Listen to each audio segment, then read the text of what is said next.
pretend that there is direct relation. But what there is that is extremely relevant to us as administrators of schools is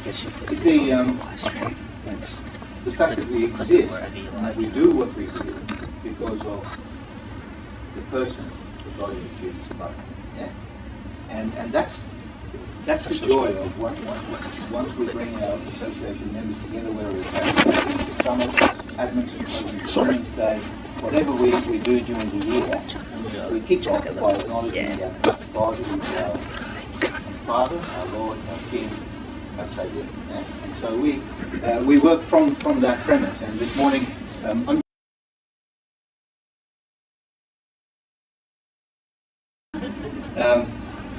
and so I want to read to you a passage because you will see why this passage is so relevant to us today. It's a passage from 2 Peter 1.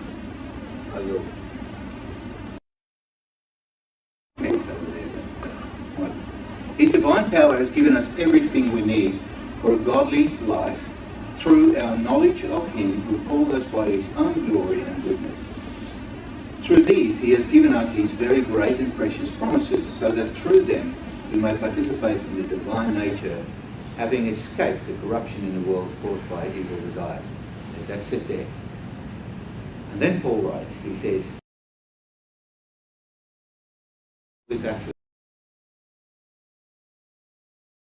make every effort to act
which we use in our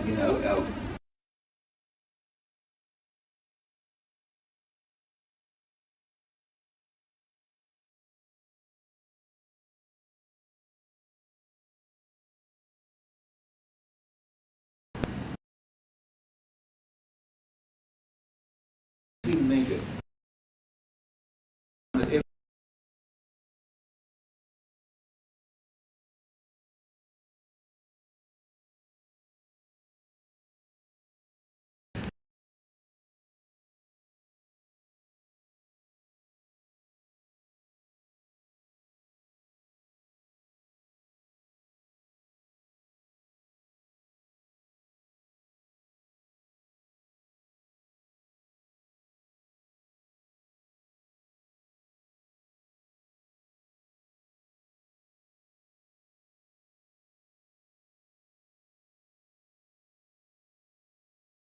Welcome into the eternal kingdom of our Lord and Saviour Jesus Christ. With a high bar,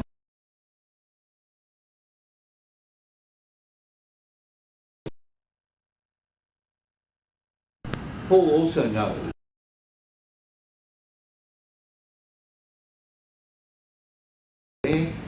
continue to put in effort, continue to grow, and then we have this incredibly rich promise. So if you've forgotten yourself, or if you come across someone that has forgotten what this is all about, what is the purpose of our Christian life, our Christian schools, what is that? Well, if you do these things, you will never stumble, and you will receive a rich welcome into the eternal kingdom of our Lord and Saviour Jesus Christ. I struggle, but I think the richness of the promise that no matter what, you have had someone who adhered to those standards. Cling to Him. Because if you don't reach those standards, it's like the law. We cannot obey the law in full. But we have a Lord and Saviour Jesus who did that, And through his sacrifice, we have eternal life. And so the gospel comes together in these sentences, whether it's in the first bit of this passage, in the middle bit where it gives us a high bit of standards, and towards the end where it says, this is what it's all about. The rich welcome, imagine that day, the rich welcome into the eternal kingdom of our Lord and Saviour, Jesus Christ. I don't know about you, I look forward to that day. I often, if you open your news feed this morning, and you scroll through the miseries of the day, then I wish that day would be today. That our Lord returns, and we'll all be in glory with him forever. If that thought scares you, dig deep, because then you need to rethink whether you really believe in Jesus Christ. But we look forward to the day that he is everything in everyone, and that we have that rich welcome into the eternal kingdom of our Lord Jesus Christ. Now, a couple more comments, just to draw this to our admin symposium today. Pat McMillan, in a book called The Mission Directed Ministry Team, he quotes Peter Senge, and this is the quote. Now, it's a bit of a mouthful, but it's quite interesting to look at it. When a team becomes more aligned, we're talking about preventing us from being unproductive and, what was the other word? Unproductive and ineffective. Yeah? When a team becomes more aligned, a commonality of direction emerges, and individuals' energies harmonize. There is less wasted energy. In fact, a resonance of synergy develops.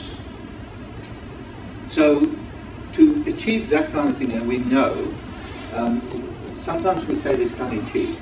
I've been a school principal for almost 30 years, and I know that the school is really run by you guys. And so it's a known fact. The administration of the school, the people there, if there is a problem to the school, it could be found within the front office. Yeah. If there is a success in school, it's due to the front office. Yeah. And forgive me for using the term front office, but Ken, you're a principal too, you know it's just the truth, is that we rely so heavily on the people who run the administration of our school. And so you're actually quite responsible for doing a teamwork or creating a team and a culture that sets the tone for the school. A lot of people think it's the principal. Yes, he does, but he cannot do that without that first and foremost backing that you have from your relevant staff. And so to do that, maybe you've seen this before. This is something that I didn't come up with, but it's something that struck me as so beautifully simple for us to create a team. And I think much of what Tim will share today, you will see the relevance in that. So the first quality we need to possess is it needs to be relevant. If you want to have a team that goes with you, whatever you do needs to be relevant. You must have an attitude of, I want it. I want this place to be like this. The second quality that we need to have, it needs to be significant. It needs to have a purpose. You need to be able to say, what we do here is worth it. Yeah. Remember that we want it, it's worth it, it's achievable, I believe it, we can do this, and it's clear, I can see it. There is nothing more detrimental to a school's culture than when from the first moment parents meet with staff at the school, the message is not clear. You are not clear about who you are. They need to be able to see. So these four things, wherever you're involved in school, if it's in finance, if it's in enrollment, if it's in marketing, if it's in principalship, whatever it is, four of these things are so simple and yet so profoundly true for getting a team together. And just don't assume that everyone will be on board. Even if you are, there might be people who are not on board. And it's not the people who are obnoxious. It's not the people who are, I don't like what I'm doing, and we've all got them. Yeah? It is the people who are just slightly misaligned with these four things that you want for your school, to set tone, culture, leadership. It is the people who are slightly misaligned that it's going to take a long time and a lot of effort, because they sit in your blind spot. Yeah? So if you identify that these people are not there, make sure that you bring them on this journey and get them excited about knowing that it can be done, it's worth it, you believe in it, and it's clear to people. You can see it. So, for this very reason, make every effort to add to your faith goodness, because it comes together in all these things, and to goodness knowledge, and to knowledge self-control, and to self-control perseverance, and to perseverance godliness, and to godliness mutual affection, and to mutual affection love. That's why I always hug Tim when I see him. Mutual affection. For if you possess these qualities in increasing measure, if you continue to build up on these things, then they will keep you from being unwithout. And with that, I'd like to pray for you this morning. I'd like to pray for our presenters, and thank you again for being here this morning. Thank you, Silicon.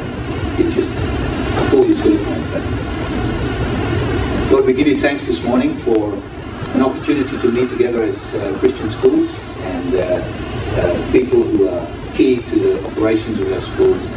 Thank you, Lord, for the willingness to be here, but also for the mission that we have in our schools. And we pray that today we'll be contributing to these four things, especially when Ben and James work with us today. We ask, Lord, that you would watch over us in your grace and give us all that is needed to be open and to listen, to absorb and to enjoy the day together. Grant us your nearness and fellowship. Grant us your nearness and grace. And in Jesus' name we pray. Amen. Amen. All right, so without further ado, I would like to introduce to you Tim Coy. Tim Coy and I have been friends and colleagues for a long time, starting in Tasmania many years ago. I don't know how it started, but I heard him speak at a conference and I thought, I need to connect here because there's something extremely simple, profound, and I like that, profound, but also very understanding of schools. And Tim will tell you exactly what his experience in schools were, and I hope you're going to introduce yourself by, your female days in there. And since then we've kept contact, and when we had this opportunity to put on a symposium like this today, I thought no better person than to invite Tim, because usually I know we rely on people mostly from Queensland to speak to you. Today we've got a blues supporter. No, actually not. Okay. I'm actually a Queensland supporter. My dad was a Queensland supporter from his days in the army when he was up here on the Atherton Table Hands, and became a Queensland supporter. So I'm sorry, I'm maroon. Sorry, James. No, James. We do have a blues supporter with us, though, I'm afraid. Yeah, I'm one too. So. It's all right. We just won't talk about that today. Yeah. I'm going to introduce James a little bit later on, because then it'll be relevant to what he's speaking about. It won't kind of be lost. Thank you so much, Eric, for the invitation to come up. I actually love talking to admin and community relations and development and registrars in schools. Eric is right. Who we have in this room, actually let's find out who we do have in this room. General admin, hands up. Okay. Community relations. Yep. Marketing. Yep. Those of you who didn't put your hands up, registrars. Yep. That's pretty well everyone then, isn't it? If anyone didn't put their hand up, please share who you are. Principal? Okay, great. The most strategic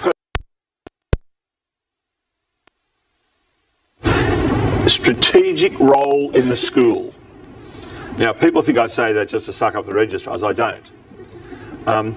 We now have the situation where we have schools spending more and more money and time and resources creating a landscape out in the community that I like to think of as a roof to catch water. And then they build this great big beautiful tank that they want to put the water in.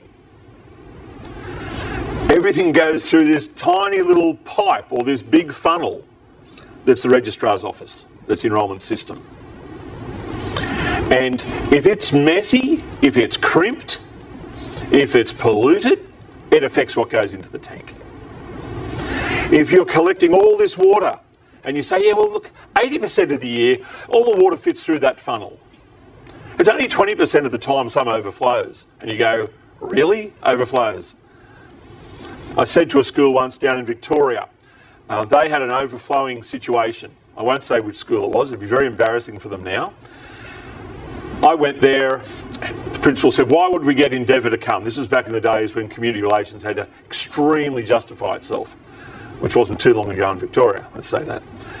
I said, look, I think I'll be able to cover the cost of the consultancy in enrolments we'll get through in your enrolment process. And he laughed and he said, look, we're going to get you anyway, Tim, we think you're valuable, blah, blah. So we reviewed the enrolment process. There were 83 applications, I remember these numbers, 83 applications had been sitting there for 6 months that had no follow-up since they first came in. And I said to the principal, I said, these people need to be rung immediately. He said, how long is that going to take? I said, I'll tell you what, I'll pay for someone to ring them all up and I'll go you 50-50 on what you'd make out of those families in the next 12 months. And he looked at me and said, no, I'll pay for someone to do it. 63 of those people came in mid-year. Now, that's an extreme example, but 63 families at what, $15,000 to $20,000 each?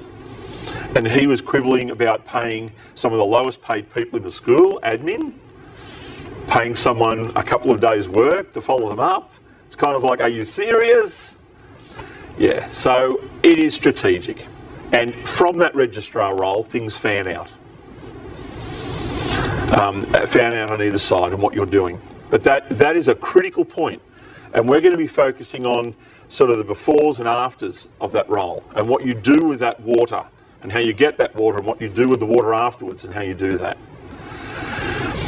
The other thing I just want to mention in that bigger picture context of why community relations is that now I've been involved in working in a Christian school since 1997. And back then, schools were still wrestling whether they really need a computer lab, or like why would we have a full-time IT person? Surely we can have someone 1 day a week. And our school went to a 5-day a week. That was Tyndale in Sydney, Tyndale Christian School with George Glanville. It went to a 5-day a week community relations job, which was just kind of completely out of the box. But there was a time when computers were not seen as relevant. I'm going to jump forward to now and say the role that I think is the equivalent of that schools have got a blind spot with and don't understand what's coming.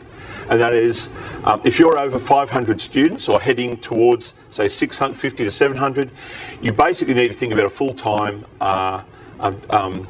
social media, digital marketing person. Just that. Now that's where it will head. That's where it will head. Now, I fully understand if you say, Tim, that's ridiculous, we can't afford that. You need to jump back. We couldn't afford, there's no way in the world we can afford an IT person. How can that be relevant in our environment? So, just throwing that forward. And if you're wondering about what Endeavour considers the numbers are for schools around social media, community relations registrar work, for every 500 students in a school, 1 registrar. For every 500 students in a school, for every 150 students in a school, there should be a community relations officer 1 day a week. So once you get out to 650, you should be up to the, or heading towards 650, should be full-time community relations and a full-time social media. Why would the school spend so much money on those areas? The simple paragraph or sentence would be, we used to be able to do community by having an information night for Year 7. And 90% of the school community would come along, bring food and talk and enjoy each other's company, then go home. That doesn't happen anymore. There are 12 different ways we have to engage with people. And then there'll be another 3 that people say, why didn't you contact me or connect with me in that way? And we go, sorry, we missed those. We missed those 3. We're doing 12, but please, we'll go to 15. It has become so critical with iGen, families which will start to come through, millennials or contemporaries. of how we engage with them has to be done very purposely, to where community relations, marketing and enrolments, and I group them together. You don't have an enrolments, you don't have a registrar enrolments officer sitting over there by themselves, they're doing their own thing, working under the PA of the principal or just the principal, and your community relations and marketing digital over here. No, it's the department, and it has to be. Otherwise, you are so far behind losing the opportunities you have with your families. So they need to be together. It is the third leg of the stool. You have your financial department, you have your education, and you have your community engagement. And community engagement are those three areas, broadly speaking. And a school that isn't doing that is going to lose opportunity. Opportunity for the gospel, as we'll talk about this morning. Please don't think that in the way I'm speaking, I'm talking about lost opportunity of just filling your schools up with numbers.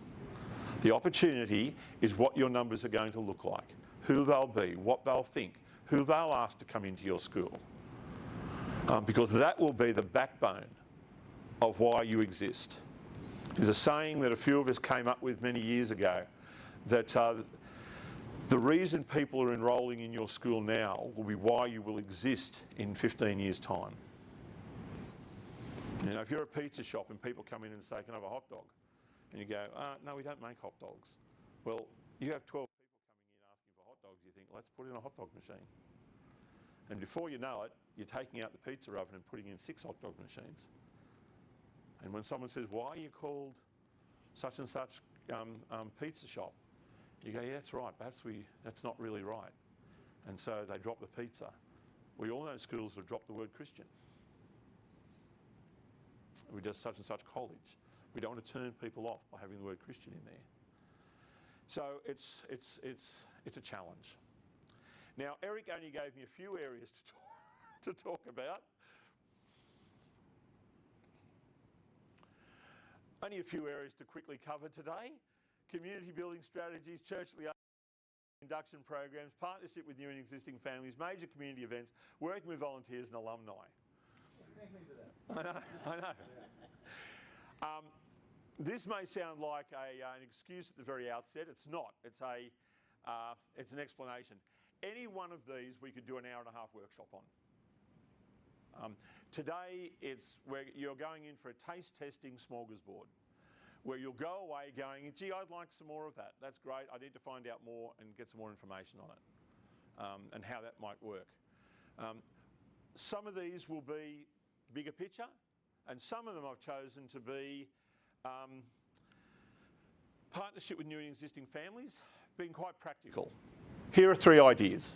Let's talk about those. So it's going to be a bit mixing up. James is going to do a workshop on major community events. And within that, he will also talk about social media and how that interacts.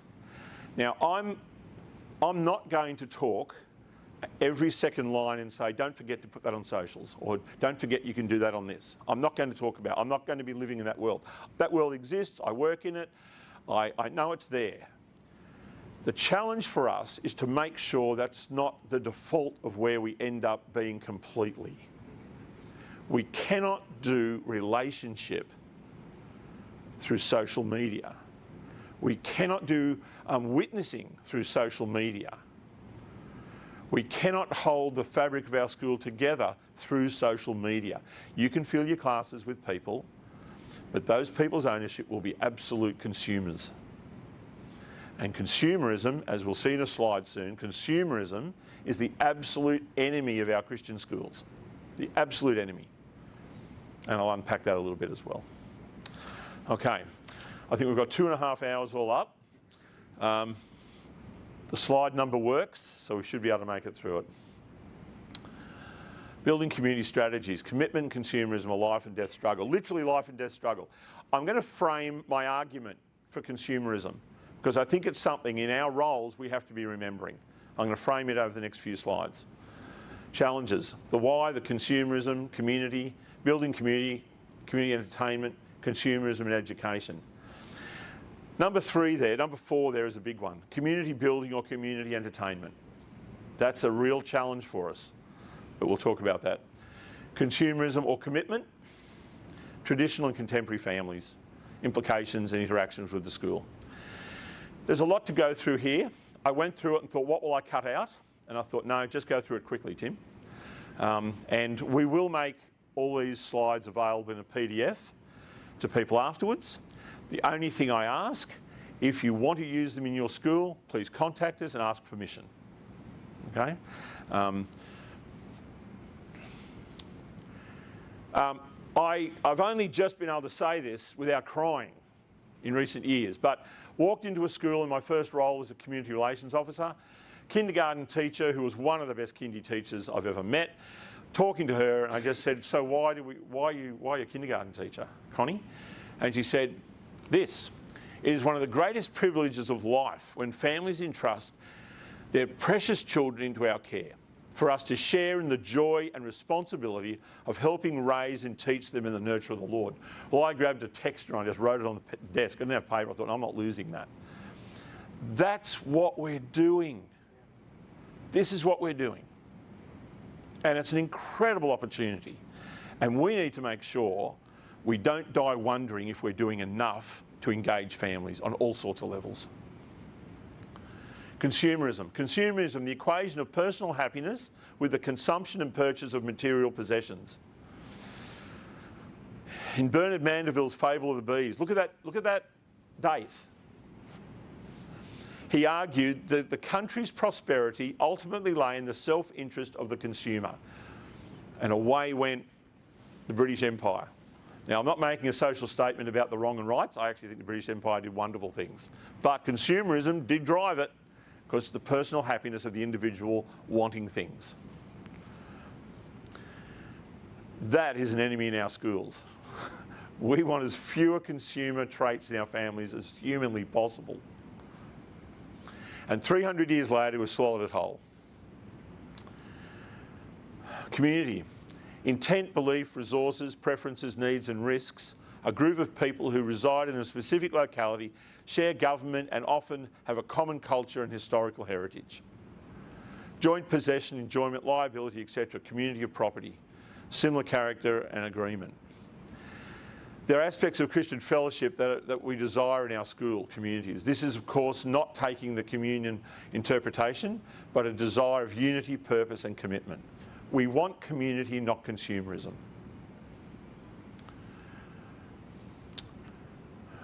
Building community service, demonstrative,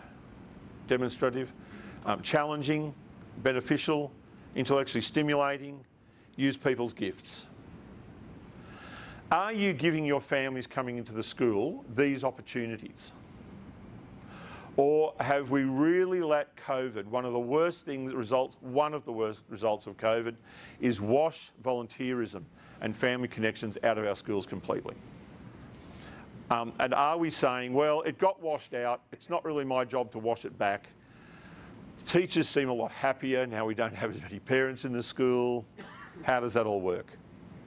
Well, let me tell you, if your school is looking to run a reading program in primary school, and someone's proposing they need to spend all this money on PD and they need to buy all these resources and do all of that, can I encourage you? Go down to your local second-hand store, buy 4 or 5 old but comfortable lounges, put those old and comfortable lounges in the back of your primary school classrooms and get grandmothers and grandfathers to sit in those chairs and have children read to them. Because let me tell you, what happens to reading in those classes is extraordinary. Because children are motivated to want to read to old Grandma Coy or Grandpa Hofsink. There are ways at which engagement with community, with grandparents, is really, really critical, and we have to be on board with that. I'm going to take a slight diversion and talk about grandparents. You need to go back and ask your business managers what percentage of school families are supported by grandparents financially. You'll probably hear it's somewhere around about, it might be as low as 5 or 7%, it could be as high as 15 or 20%. You then need to double it, at least double it, to understand how many children are kept in your school because of grandparents. The business manager will tell you how many grandparents are paying fees. No one in the school knows how many grandparents are saying, no, we don't want the children taken out of the school. Mum and I, Dad and I will give you $5,000 and enable them to stay. I told you why I love them, what happens in classes with them. Strategically, they are your most important demographic you have in the school, grandparents. 30%, maybe 20 to 30% of your students are there because of their financial support. And when I say to people, what are you doing for Grandparents' Day? And they go, not a lot. It's a big drain on the teaching staff, and we're sort of a bit worried we're overwhelming them. I sort of go, really? Anyway, that's a diversion, but grandparents, I love grandparents for a whole range of reasons, but they are very, very important strategically, financially. Learning experience. That's what it should look like, and relevant, and Eric touched on some of these. Encourages action, for them to actually do something in the school.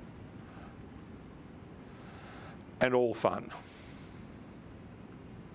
Community entertainment requires nothing back. The trouble with it, I go to a school and I say, tell me about your community engagement. And they say, well, we're having a movie night, and we're having this, we're having that. And I go, that's really community entertainment. Where's the engagement?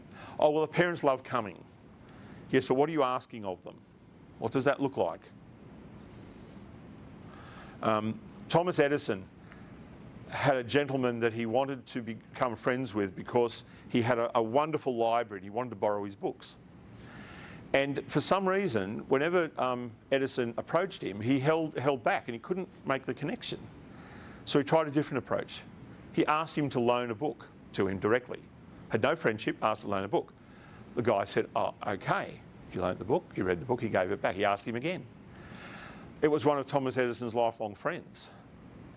It was built on asking something of the other person, and the other person was willing to share. So it's not always about just endearing yourself to a family or endearing yourself as a school to a community. It's about saying you are worthy of being asked to do something. And what does that look like? Be very event focused. So if your community engagement is event focused, you've got to ask the question, is it entertainment or building? One-way interaction. You've got an audience, you've got a consumer. Well, they're required to clap and pay, but that's about it. Overly disconnected from core business. Child-centred. Disproportionate amount of staff hours needed to conduct events,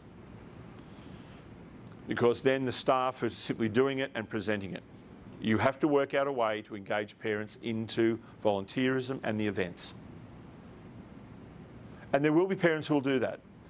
It is an absolute fallacy that the idea that millennials, iGens, contemporaries aren't interested in volunteering. That's just not true.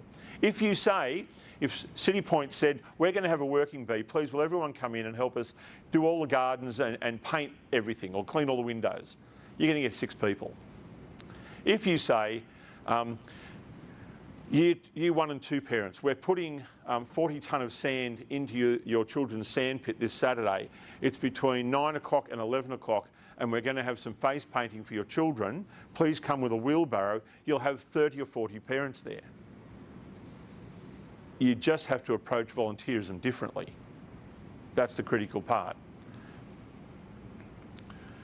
Ongoing inability to predict numbers and attendees. Well, we don't know how many's coming. People don't respond these days. Yeah, that's because they're consumers. And you're not charging anything, so I'll come if I can, won't come if I can, whatever.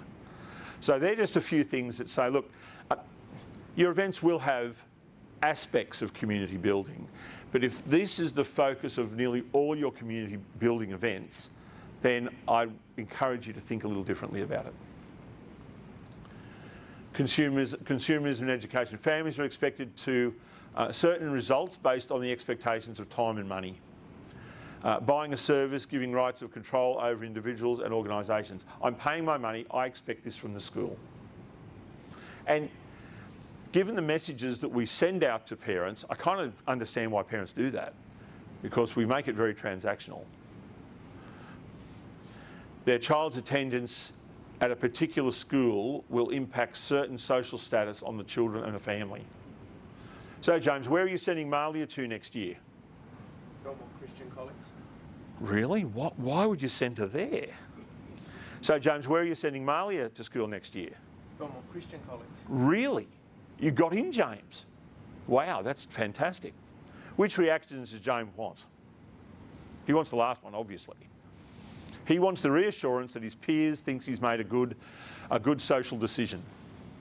And then James wants, well, I'm thinking about where I'm going to send Emma. What does James want at that point? He wants Emma to go where? To Belmont Christian School. And he wants me to have the interview with the same person. It's like if you, like Eric, you know, he wants to buy a four-wheel drive. I want him to buy a Hilux. And I want him to buy it off the same dealer as I did and off the same salesman as I did. Because that says to me that I got a good deal and I got a good product because someone I appreciate made the same decision I did. Now, is that ideal? No, it's not. And I'm not saying we pamper to it, but you have to be aware of it, that they're the dynamics of the people coming into the schools initially. Do we want to talk into some of that consumerism as we form relationships? Of course we do. But remember what Paul said. He said, let me tell you about the statue to the unknown God. He used a cultural reference that they thought was a God to tell them about the true God. He didn't say, that's rubbish about the unknown God, get rid of that statue, throw it out. He said, let me tell you about it. He engaged them in their minds where they are at culturally. And we have to be prepared to do that as well. I just love this. Bubble wrap. Remember when we used to talk about bubble wrap children? Oh, for when children were bubble wrapped. If only that was what happened now. Our schools would be far easier places to manage. I'll talk about that as we go. When certain criteria aren't met, they withdraw students into an early option, so the desired result can be obtained elsewhere. My child's not happy. We love the school. Hand up those people who've heard this. We love the school, but our child isn't happy. We've all heard it, I think. That is more prevalent. I'm going to make a politically incorrect statement here. That is more prevalent in dual income families. It's not as prevalent in single income families. Some research shows that in dual income families, a priority of child happiness goes up. Whereas in single income families tends to be, yeah, well, they might be happy, but it's okay. And given most of your schools would be probably around about 80-85% dual income, that has to be taken into account as a dynamic. Child's approval and happiness is highly determined of the fact of an enrolment and retention. I remember the very first time, many years ago, when the parents turned to their little boy and said, so Johnny, do you think you'd like to come to this school? And I thought, it's kind of a cute joke. And it was like, so do you know? Look, he hasn't decided yet. We're going to go home and talk to him. And I thought, gosh, we're actually got there. This is a few years ago. Now that's just it. It's just it. Quote from a community health audit. My daughter is happy with the school. I have had creative indifference with the management at times. Her overall happiness is my greatest concern. When she feels that she does not want this gig anymore, we will reassess our situation. We do community health audits in schools. It's part of our... I'm not here to market Endeavour today, but I can't help but talk about some of the aspects. We do a community health audit because we say before you can do successful community relations, engagement and marketing, you really need to have a handle on what your community thinks and understands and what that picture looks like from a health audit point of view. So this was one of the answers. Now when I first thought about it, oh no, gosh, that's just so tough. Wonderfully, this lady put her mobile number on there. So I rang her up. Well, wasn't that a humbling experience? Tim, I'm a single mum working 2 jobs to afford this. I'm thrilled my daughter's not pregnant. I'm thrilled that she even wants to go to a Christian school. I have no support from a father, no support from any grandparents. I'm doing this by myself. And so The fact that where she chooses to go, I will support, because I just can't do any more than that. Wow. I said, that's wonderful of you. Thank you so much for coming to this school. And so there is the other side of the coin. And we have to make sure that we understand the shoes those people are walking in for children having a say. It's not as simple as the Tim and Barbara Coy and their 3 children who went to a Christian school, and the kids knew they weren't allowed to go anywhere else because mum and dad just wouldn't take it. You know, it's not as simple as that. And so, yes, we lament that children are having a say, and there's certainly a 5-year-old, oh my gosh, no. But there is a bigger picture than that we need to understand. The parents I love the most are the ones I never have to talk to. Okay, that's a staff room, obviously. Yeah, working with consumers. Children dictate what they want, market conscious, rules should be flexible around the children, impatient and intolerant of delays, expect instant solutions, money equals results. If you don't provide it, someone else will.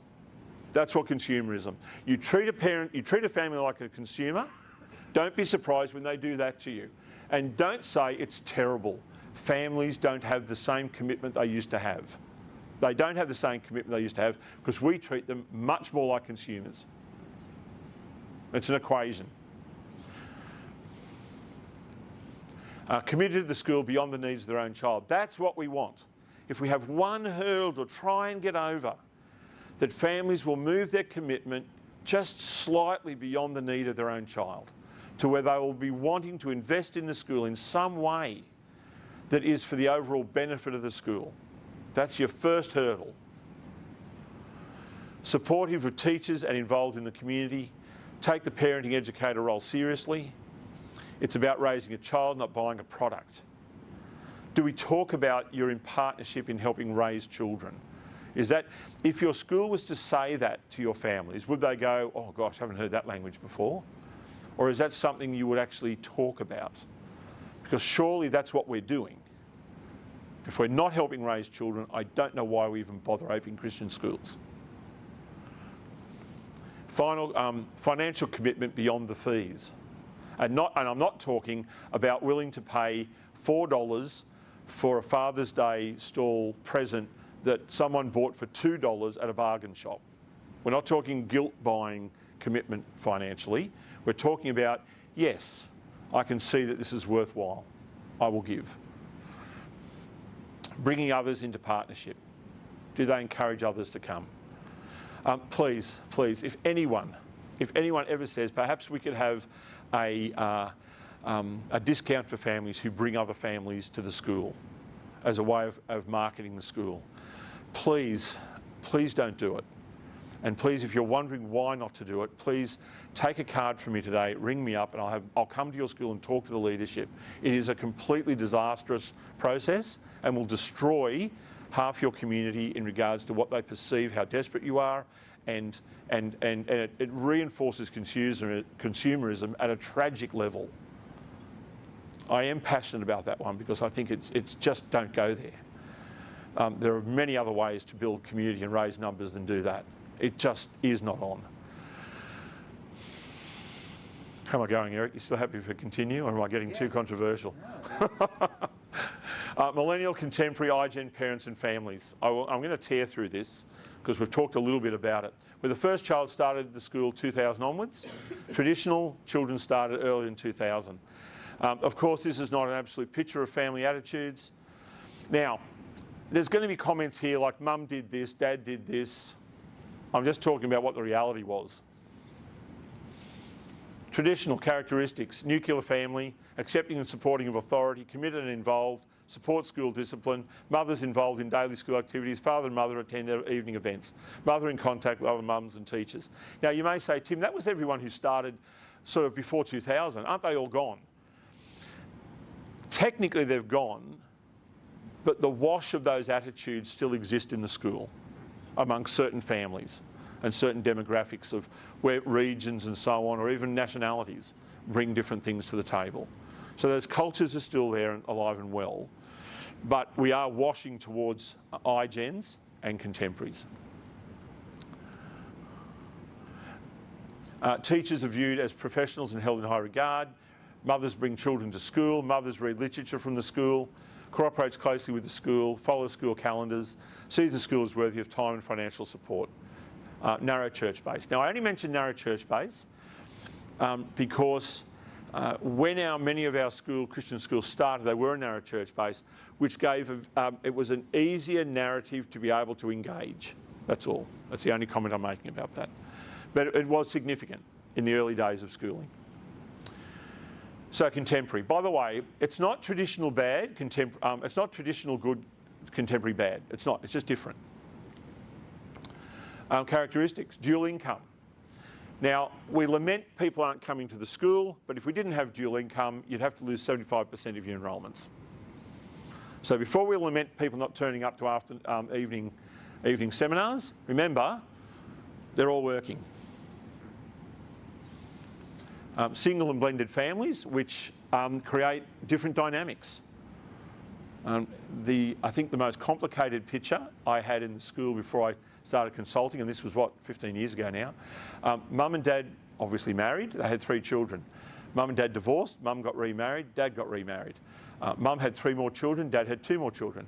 The original mum and dad divorced, and they both divorced their parents and remarried each other back again and brought everyone into the same thing, and they were all in the school together. And the office had to navigate that picture. So yeah, blended families, complicated picture.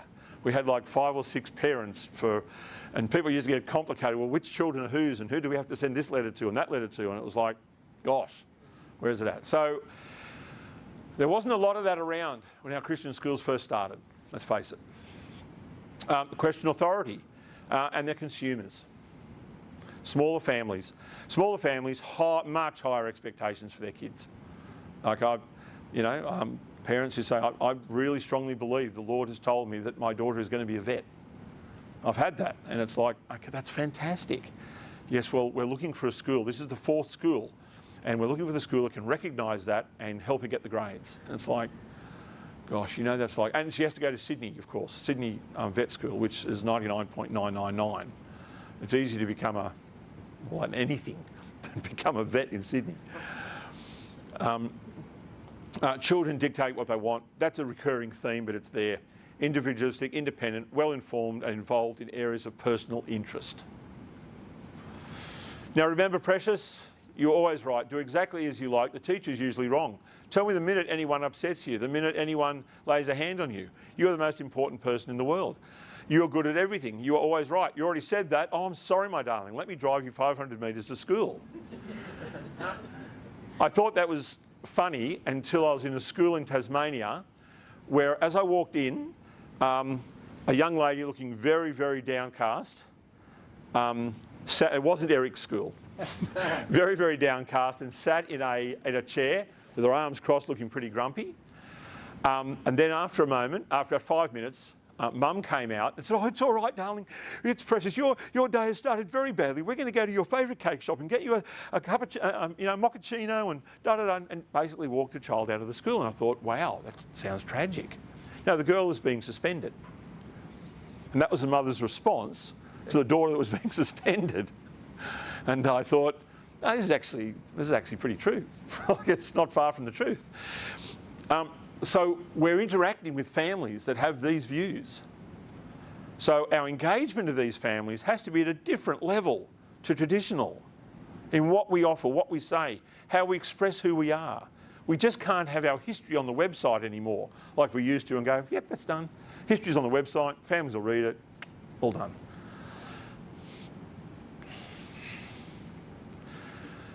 Market conscious, we've talked scarcity of time and attention, trust and loyalty, short attention spans, subject immediate and relevant to them, images rather than words capture attention. I still see letters written by teachers. We need a short letter around this. You get like 3.5 pages. Can you cut it down a little, please? We want a succinct, really good article, 1.5 pages. They said, well, what are you after? I'm after 1/4 of a page. Please, 1/4 of a page. They're not going to read anything below that. High stress level, time crunch, impatient and tolerant of delays. No, I need to see the principal now. No. You need to see your child's teacher now. No. I've read your policy. I see the teacher. I see the coordinator. I see the head of school. I see the deputy. Then I see the principal. That's going to involve 5 afternoons off work. I can't get that. You might be able to get that working in the school, but I can't get it on my job. I'm a dual income mum. No support. I just want to go straight to the last person and get it resolved, please. I've got a fair bit of sympathy for that. Now, I'm not saying we throw our process out the window, but we've got to, again, remember what shoes are our families walking in and what does that look like? Expect instant solutions. Expect value for money. Please turn it down. Daddy's trying to do your homework. But the great thing is the size of the television set. It was written a long, long time ago.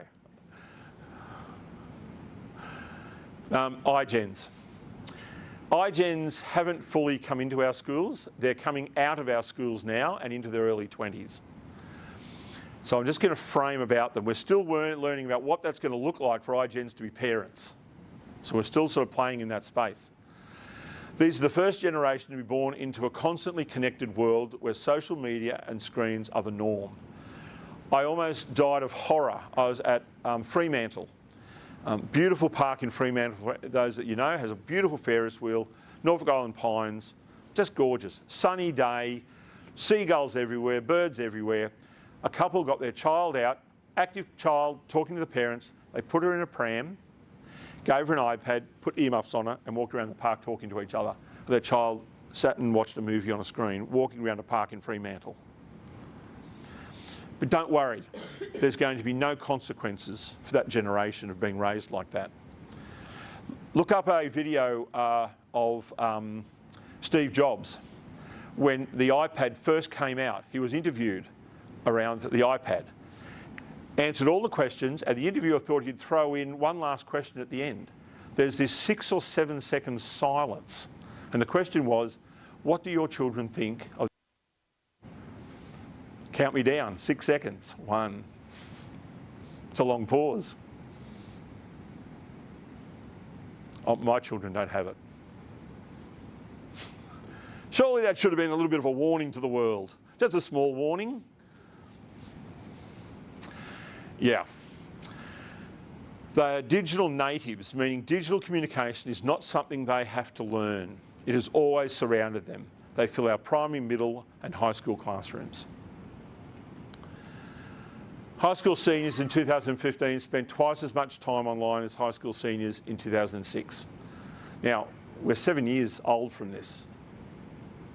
This is the best study I work with, but it's still pretty relevant, still makes the points. Spending an average of 6 hours a day texting, gaming or on the internet. With all this screen time, iGen doesn't read as much as other generations. Late 70s, majority of teenagers read a book or magazine nearly every day. 16% did. Sadly, technology has not supplemented reading, it has supplanted it. Instant communication, constant connectedness is making iGen impatient and bored with long and deep reading sessions, which can't be good because of the deep learning and growth that reading produces. Now, not surprisingly, those who stare at their phones all day during their formative years will struggle to interact relationally with others. I had a board member in a school recently, or in the last 12 months, resign from a school. She was an ophthalmologist. She presented a report to the board and said the amount of screen time we're requiring of young children is going to affect their eyesight. And the board said, yeah, but what else do we do? And she said, sorry, I can't be part of that.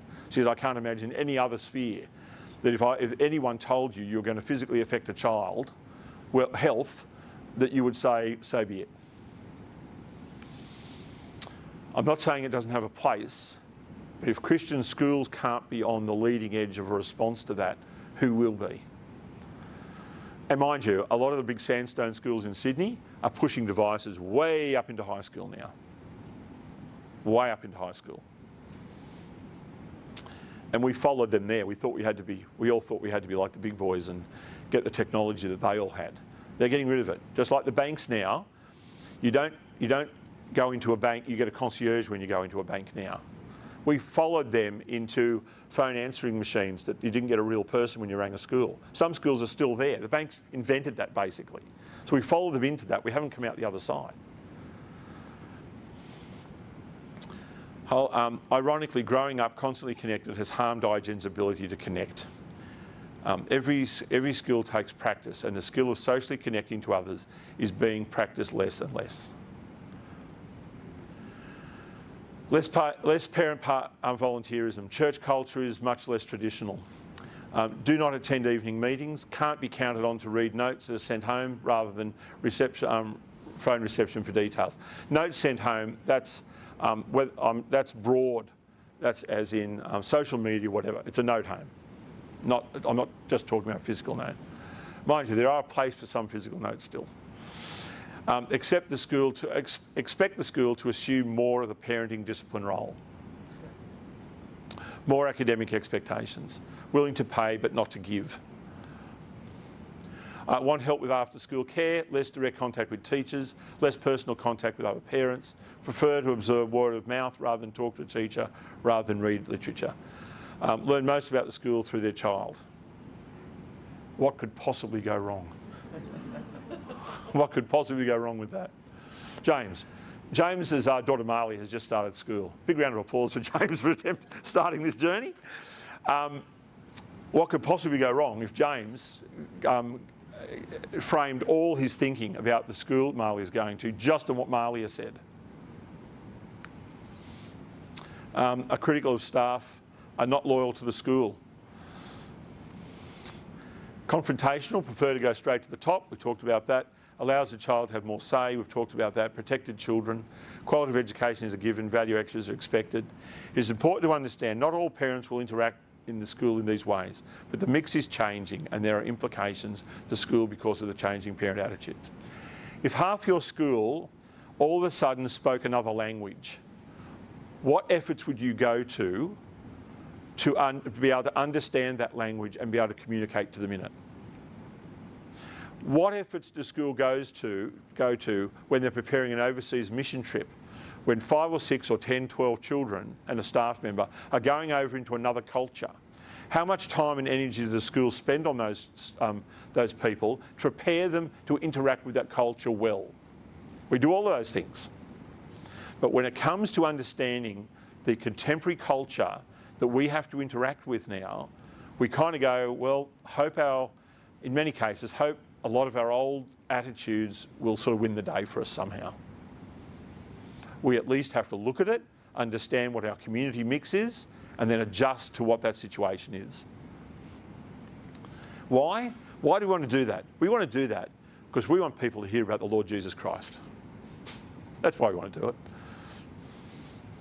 Owners or custodians. Ownership of property may be private, collective, or has certain rights and duties over. Ownership definition does not necessarily imply responsibility to others for actions regarding the property. We want custodians. The property is there to serve the owner. Custodians, a person who has custody, keeper or guardian, has a long-term view of responsibility, a person entrusted with guarding and maintaining the future generations.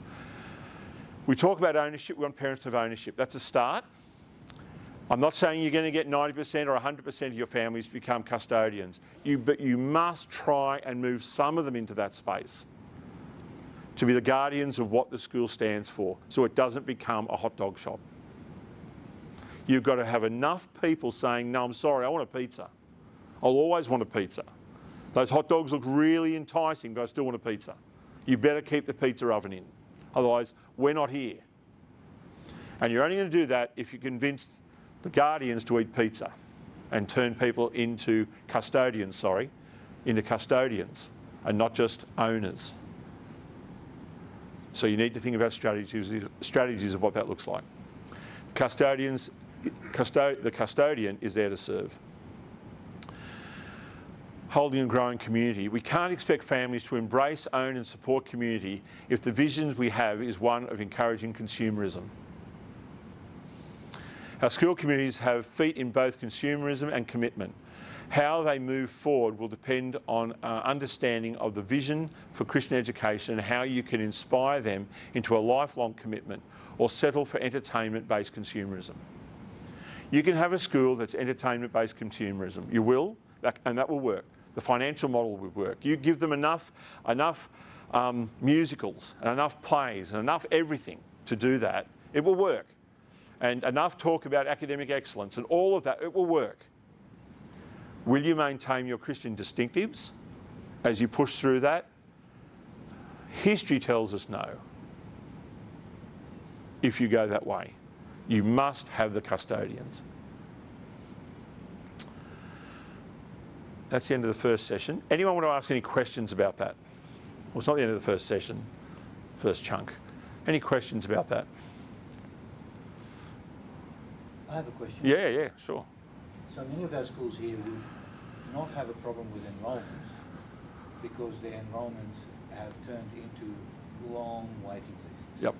Have you got any comment on how do we best deal, because if anyone needs to put their hand up, you'll see a lot of hands here that says, Sure. the sad thing for us these days is our schools have become so wanted that we turn people away daily. Why aren't you building more schools? Yeah, I don't want to talk about that now. You answer the... Yeah, I know. Surely someone would say we don't have the money. Owners don't give money, custodians do. How did your school first start? How did it first start? We can lament we haven't got enough space if we only look to our fence boundary. What are we doing to start new schools? How does that work?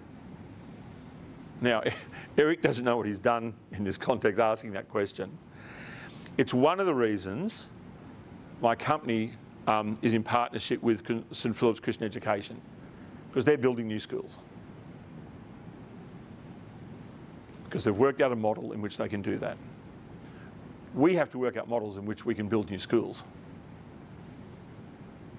Yes, I can talk about letters that go home and social media to people on our waiting list. We can talk about all of that. But that's just looking after people in a queue. It's handing out water bottles to people on a hot day going, don't worry, you'll get into the shade soon, the line's moving up. That's not dealing with the issue of people wanting to get into our schools. What does that look like? How do we do that? Yes? Do you have any data then on, obviously there was a boom in Christian schools in the 80s. Yep. What's the growth of Christian schools like? It's almost non-existent, except for where large school groups come together and start building schools and doing schools on an economic scale. One of our schools is King's Christian College down in Gold Coast. King's have a model where they actually in the business of what King talked about, was building schools. If they find an area that has the development of new housing, and they literally don't put a school down there, and that's why I think they're up to 4,000 people in 3 campuses. So I appreciate the answer. Yeah. When our schools first started, this is Grace Christian School in Western Australia. How did that school start? 12 or 13 people met together. 7 of them sold their homes, bought the local drive-in, built their houses on the edge of the drive-in, built the school and left their homes to the school when they died. That's how it started. There was a saying in Victoria, when giants walk the earth, in Christian schools. That's from Mountain District Christian School. When giants walk the earth of Christian education. So we're all here tonight. Hey, we need to start a Christian school. What's a suburb of Brisbane that needs a Christian school? I don't know. You guys know better. Pick one. Western suburb. We need to put a western suburb. So what we need is 8 of us to sell our homes. Who's in?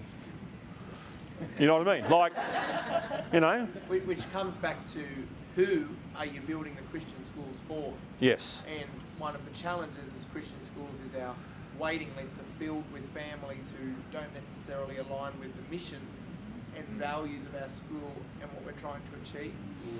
And that's Yeah, they're looking for a lifeboat. yeah. They're looking for a lifeboat for their kids. And remember my comment at the beginning, the reason families enrol into your school now will be why you will exist in 15 years.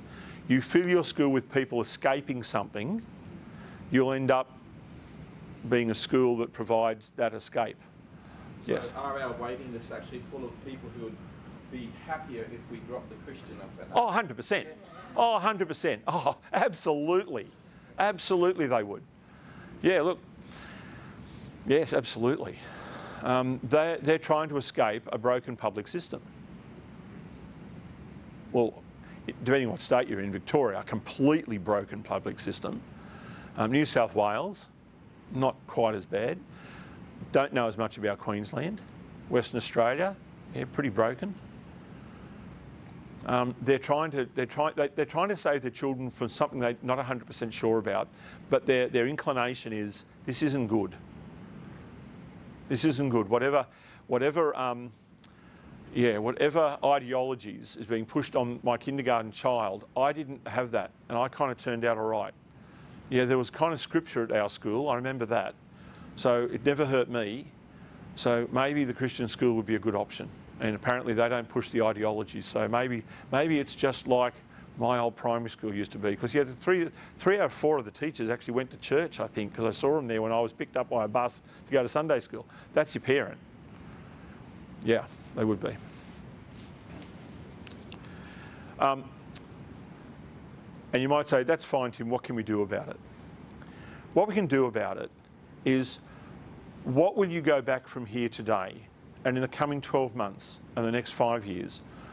What will you do to inspire families into a story of this is bigger than just your own child? This is a challenge for generations. You wouldn't have this school now that you're enjoying if it wasn't for the grandparents of the children who first started.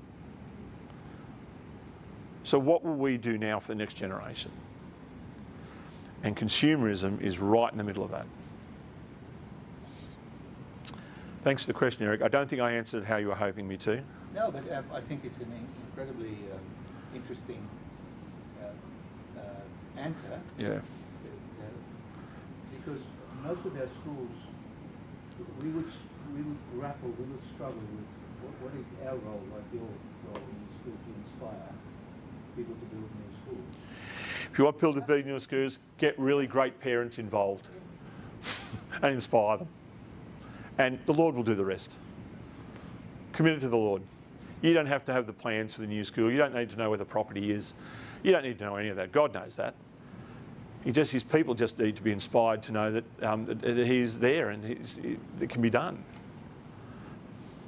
Church liaison. So we're going to move out of that into the next subject. Hand up those people who have a church liaison program. Yep, great. I'm seeing some surprise phases about church liaison program maybe. Why a church liaison program? I'm sorry, can I ask your name? Sorry, I'm Wendy from Lincoln's College. Wendy, why does your school have a church liaison program? We've got a great staff member who is just very committed and connected to a lot of churches and pastors, and we actually have, on a termly basis, we invite pastors from churches to come in and have lunch at the school, and we're constantly trying to connect with the local churches and network, I suppose, is a good way. And Great. we support them. We offer our property for them to do anything. Like if they wanted to have Christmas carols at the school, we offer our property free of charge. So yeah, there's a lot of connection and a lot of work going on there. Wendy didn't write half of what you're about to see, but half of what you're about to see is what Wendy's school's doing already. Okay, and she might be doing the rest as well. We do it because if a Christian school says, Tim, we don't mind the percentage of Christians we have, it's open to all. I say that can be fine. You do know you're going to have to work 4 to 5 times harder and still not be able to maintain your Christian distinctives in a place of such overwhelming numbers of non-Christians wanting something philosophically and ideologically different to you. You understand you're having a clash of cultures. And then a school will say, yes, but we have a debt ratio of XXX. And unless we have a financial momentum of enrolments at this, we won't be able to meet our funding, our debt won't be meet our debt payments. We have to be very careful about what we get locked into financially and then dependent on what our school looks like and how philosophically that will take us in a direction. Now that is a workshop all in itself. If your school would like me to come and do one on that, more than happy. But it's a big picture one. And it's for business managers. Yeah, it's for business managers and principals. And usually the trouble with that one, it's death by a thousand cuts, and you don't know you're there until you're there. No one comes in and says, we want you to sell your soul as a Christian school. Sell it now and we'll give you success. They go, forget it. We're not that. It's a Christian school. Over 15, 20 years, that's exactly what happens. So I acknowledge that Wendy is already in this space. For many Christian schools, interaction and support from the local church is one of the main community relations challenges. Some churches can be quite negative and even hostile. In some rare cases, they see the local Christian school as a competitor for congregations' time and resources. That can be the case. You may not be aware of it, but that can be it. Because some churches believe families should not be in Christian schools, they should be evangelising in the world. And if they weren't paying Christian school fees, there may be more to give to God's work critically in the church. That can, rarely, but it can happen. It can be that extreme. While the schools see the church as being a place where a significant amount of their support base reside, they should be a critical part of your demographic in who you are engaging. So if you haven't got a church liaison program, and we know they're critical, we know that's where our board members will all come from, depending on your structure, I know that, or your governance, whatever your parent leadership groups will hopefully come from. We know that they're critical for momentum in all sorts of areas and functions in the school. We want Christian school student leaders, we want all of those things, but if we haven't got a church liaison program, I think there's a gap there, there's something missing. I know there's a couple of schools, I think Rehoboth in Western Australia, their community relations person is called Church Liaison and Community Relations. Actually, that's their title. And that was about a statement to the church community of how important they are. The church's opinion is mostly misinformed about the school, and the schools make the mistake of thinking that if they show and tell, they will be supportive. So the idea that, just come into the school and we'll show you what's happening here, and then you'll love us and get your congregation to come here. It's much more nuanced than that, much more nuanced. To have strong mutually supportive relationships with their local churches, Christian schools must meet the churches where they are at, in needs, resources, advertising, calendars, community support and time. Hence Wendy's talking about sharing resources, allowing carols to come in, all of those sorts of things. To that end, the following areas of responsibility seek to address the problems in the strategic relationship. Social media, newsletters, access for churches, where a mutual arrangement can be negotiated. It would be recommended that 1 or 2 newsletters per term could have a church announcement page, that kind of thing. Comparing calendars for major events. So just as when it comes to engagement around events, social media, advertising, would your school consider having a page on its website? Here are all local churches in the area's calendar of events and what's going on. Costs nothing.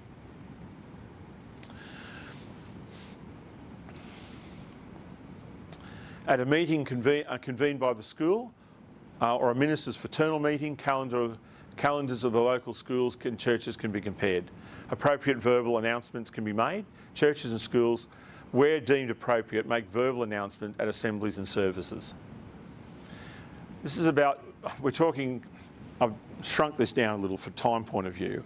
It's about building relationship to where churches can see the benefit from interaction and so on. Later in the day, we're going to talk about a buddy program, a parent buddy program, which is a wonderful way for you to interact with churches. It's basically when you have non-Christians in the school and you basically say to the church, we'd like you to hand you non-Christians, please, so you can evangelise to them. Churches love it.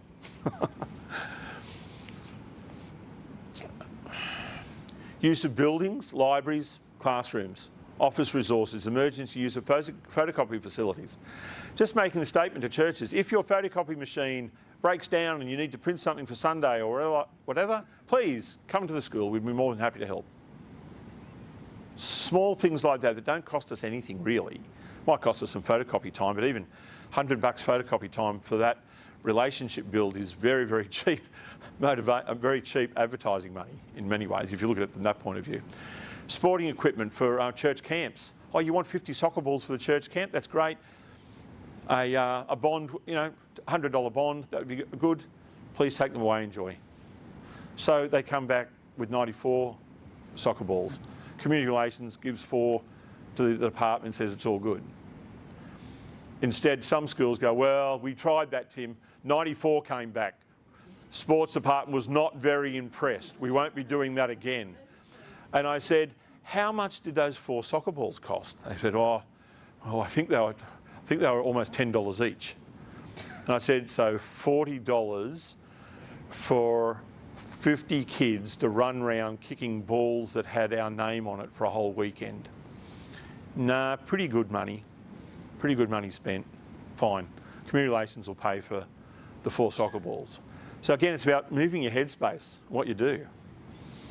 Mind you, I'd buy 50 soccer balls if I could advertise to a large church camp at the school. I'd give them the soccer balls with the names printed on it. Could the school offer emergency IT support? Is that something you could do? Depending on the size of the church, but that can be there. The principal and staff are vital in the relationship with church and school. He, she must be keen and enthusiastic to communicate and engage with churches. If your principal is saying, nah, haven't got time for that, plenty of other fish to fry, it's a pretty hard gig. Just saying. You can try it, you can do a bit of it, but unless the principal is on board, it's a tough one.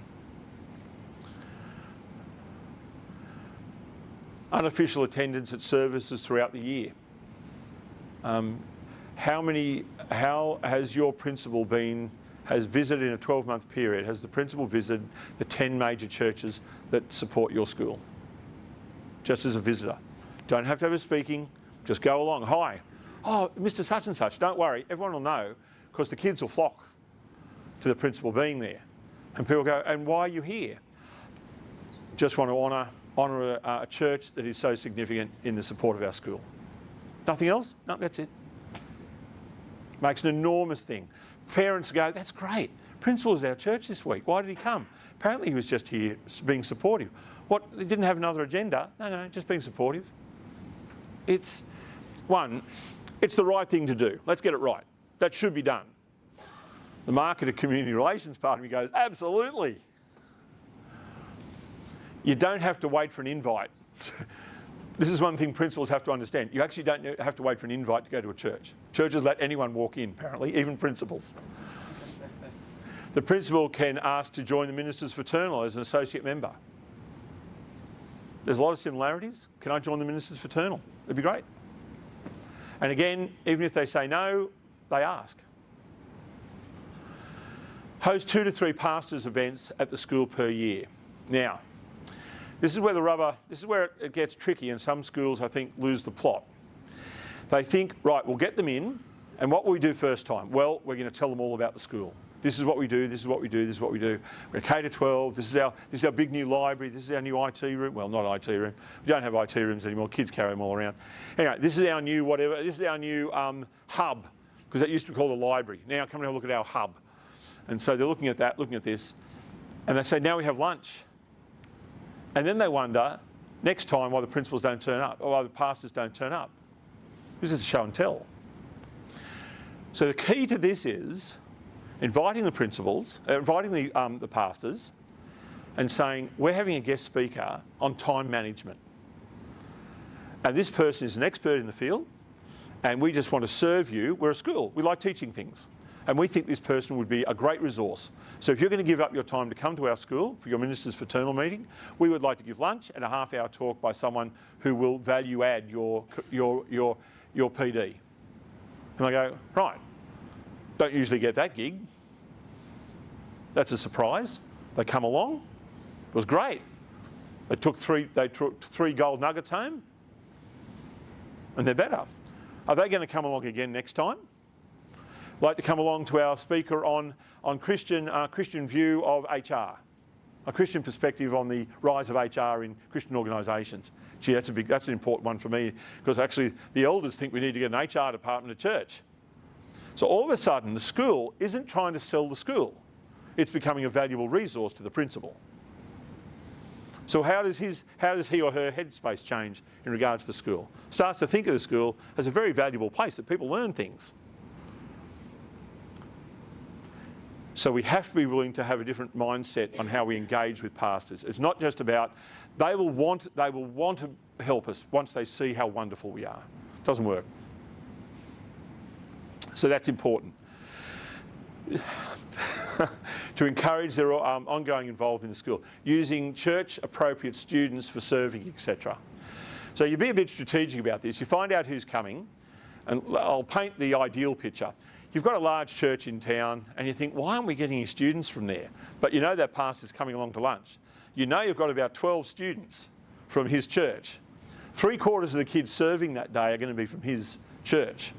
And he's going to go, blimey, Charlie, this place is full of my kids. Positive reinforcement that his congregation support the school. Nothing wrong with that, don't think. Tell me if there is later. But anyway, so we just want to encourage him. We want him to feel at home, or her to feel at home, that there are friendly faces around. So think differently about what you do when you get them in. But don't do the show and tell first and do the one the second. You do it first if you're going to start it. From the very outset, I don't want to miss that lunch once a year or twice a year at the school, because they have some really quality speakers there. Again, we're a school. That's what we should do. The provision of suitable promotional material to those families is vital. This is one area I think hard copy works. People celebrate over hard copy, they don't celebrate over a page on a screen. That's really important to remember. And also remember that when it comes to quarterly newsletters or whatever the case may be. You need something that exists. And what demographic do you think would be most important to have a hard copy that exists for them to celebrate that I've mentioned this morning? Grandparents. Bingo. When a school says to me, I don't know, Tim, we're not doing any hard copy magazines anymore, I just say, what, you're going to ostracise 25% of your key financial stakeholders? And they go, sorry, what are you talking about? Of course, then they get, I abuse them about grandparents for 10 minutes. You can't. I'm afraid you can't financially afford not to have some quality hard copy things going out. Just, you can't afford not to. Because at least 15% of your students are held there by people who want something hard copy they can enjoy reading. So strategically you can't stop doing it. That's my argument. But in churches, visuals work well. Churches find it harder to refuse members of their own congregation. If you're the community relation officer or an engagement person, all you do is mobilise people who are in the churches. You've got someone who's already got the connection. Fantastic. If James Thompson rocks up and says, hi, I'm from the local school, I'd like to give you some brochures, it's like, sorry mate, we get so many people asking to put things in our church, forget it. Eric, who's been going to the church for 25 years, says, just wondering, John, whether I could put this brochure there. Eric's an elder, blah, blah, blah. Yeah, Eric, yeah, that'd be fine. We'll put that there. Or we have nowhere to put it. And Eric says, no worries. I have a Perspex stand for you to put those brochures in. Oh, no, we've got so many of those Perspex stands. Don't worry. I have a $450 brochure stand with Covenant Christian School written on top.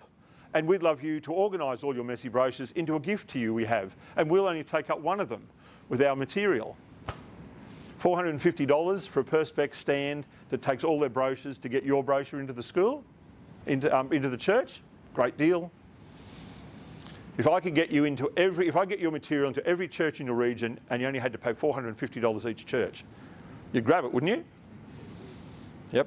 So you take away their reasons for not having it, and you offer that. Now these are just practical things. And again, I'm not focusing so much on social media here. Today is very much focused on the practical engagement of relationship that we need to do. We're flooding the other direction anyway. We're running that direction fast. Just want to try and correct the course a little bit, maybe. Perspex stand for the placement of materials. This should always be offered. If the relationship is not there with the pastor directly, then access to the church bulletin can be sought by school families in good relationship. The setting up of the church liaison team. It's simply you grab people who you know are long-term members in the church and say, would you like to join the church liaison team? What's involved? Well, asking things to be going in the newsletters, offering brochures, perhaps having some coordination of calendars. We'd love you to be involved. Chances are that person's kind of already doing half of that already, but without the school's support. An appropriate member of each congregation to be asked to join the team to make sure information can flow smoothly between the church and the school. Ensure school material at the church is up to date and tidy. Become known as someone the families can ask questions of regarding the school, always encouraging them to contact the school. The selection of those families need to be done with care, as an inappropriate person can do more harm than good. We get that. But sometimes that's the reason we do nothing. Oh, it's going to be tricky. It's going to be tricky who we get, Tim. I just don't think we'll go there. Okay, fine. And so we don't do a whole lot of things. Work through the trickiness. Work through the trickiness and get out the other side. Pastors, feel comfortable to approach and visit the school. Have direct and unfettered access to the principal. That's a tough one, but it's kind of, you try to make it work. Have confidence in the confidential relationship with the principal. That's very important. There will be those interactions that need to happen along those lines. Of course, within strict boundaries of legally what the principal has to keep confidential and what he has to report. Anything like that, can we just assume that byline I just said then is kind of under everything as appropriate and they have to do. Okay. What's your thoughts on pastoral discounts? Sorry? Pastoral discounts for school fees? Yeah, I know, that's a tough one, isn't it? That's my view, never. I think it's a Pandora's box of who then is a pastor in the church. Is it a volunteer, but they have the title of pastor? Are they a pastor? 2 day a week, is that a pastor that gets a discount or they get a 2/3 discount? I think there's a whole lot of practical problems there. And then I think there's the consumer problem. I think I wouldn't recommend it at all. I understand why schools do it strategically. I understand that. The head pastor gets it, no one else gets it, and that way we can say every pastor's kids is coming to the school. I get that. I get that strategically. It just doesn't sit well with me philosophically. That's my answer, yeah. Question? Yep. Many of our associated schools are ministries of a church. Yeah. Yep. Now, much of what you said assumed that it's non-denominational. Oh, no, they should be doing it for every church in the area though, not just their church. Yeah, but what if a pastor of a church is also, technically they're also the board chair? Sure. Oh, you mean in regards to what I just said then or the whole thing? Are you meaning the whole workshop on a church liaison or just what I said then about the relationship? The whole workshop. Oh, so, yeah. Eric means like the board chairs the pastor won't let any other churches be involved with the school because they're Yeah. protective of that. Then you need to get a new chairman. I'm sorry. No. It's easy for me to say I'm a consultant.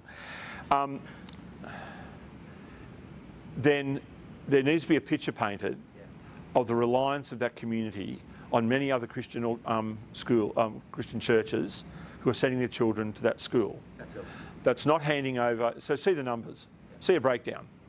These are where all the kids are coming from. Be very clear. It's not about handing over authority. It's about being willing to talk to people. It's about being willing to offer help to those people. And of course, if you have got a controlling structure of a church over you, then everything I suggested is going to come under either explosion of ideas or a dampening of thought around that. But there are many CSA and church-based schools that have wonderful relationships with churches around them. and embrace that relationship. But if a principal is saying, no, nothing to do with it, then that's the tone. You can't fight against the direction your principal wants to head the school. But what I've found is the schools that embrace it are the schools. Lack of engagement is usually about fear. What will happen? What will I lose? Rather than what the opportunities are. So it just depends on what you're driven by in that big vision picture. Any other questions about that? Again, it's a big workshop, but you sort of get the idea. And if anyone in the room wants to talk to Wendy, please talk to her after, because she's doing it, and that's great. But do something. Pick one of those things and do it. You're ahead of what you're doing now if you're not running a church liaison program. Reach out to them in some way, shape or form. Okay. Yeah, great.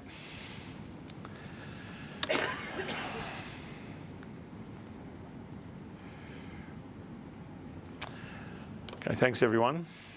Good morning, Dean. How's that? Sorry, I'm at the back.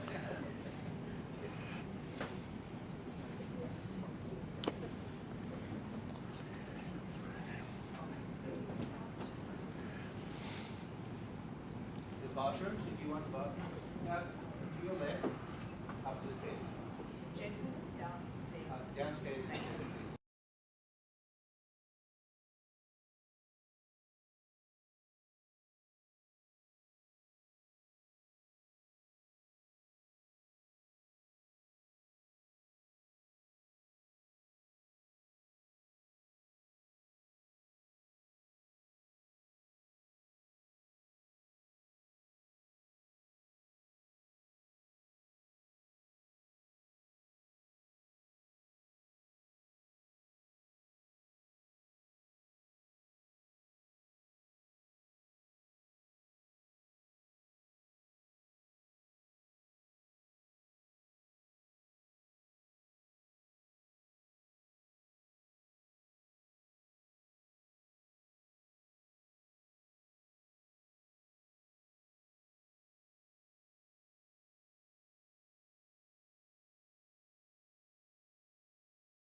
Oh, he's meeting old mate. Yeah.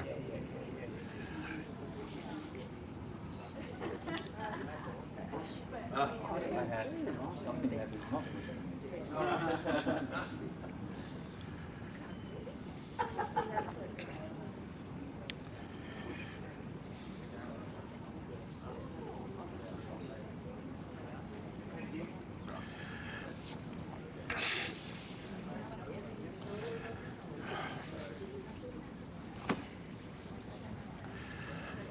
Hey, I mean, do you want to be you're in a predicament.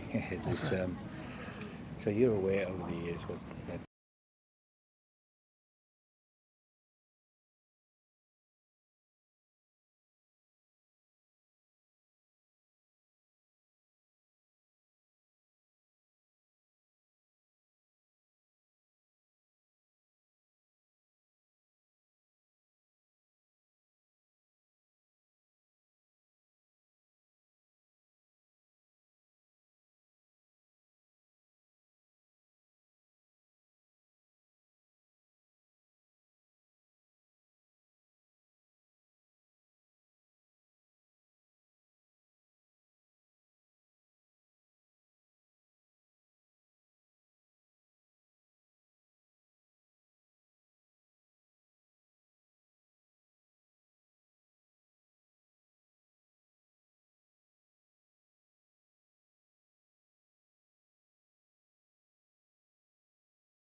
Hey, do you want to?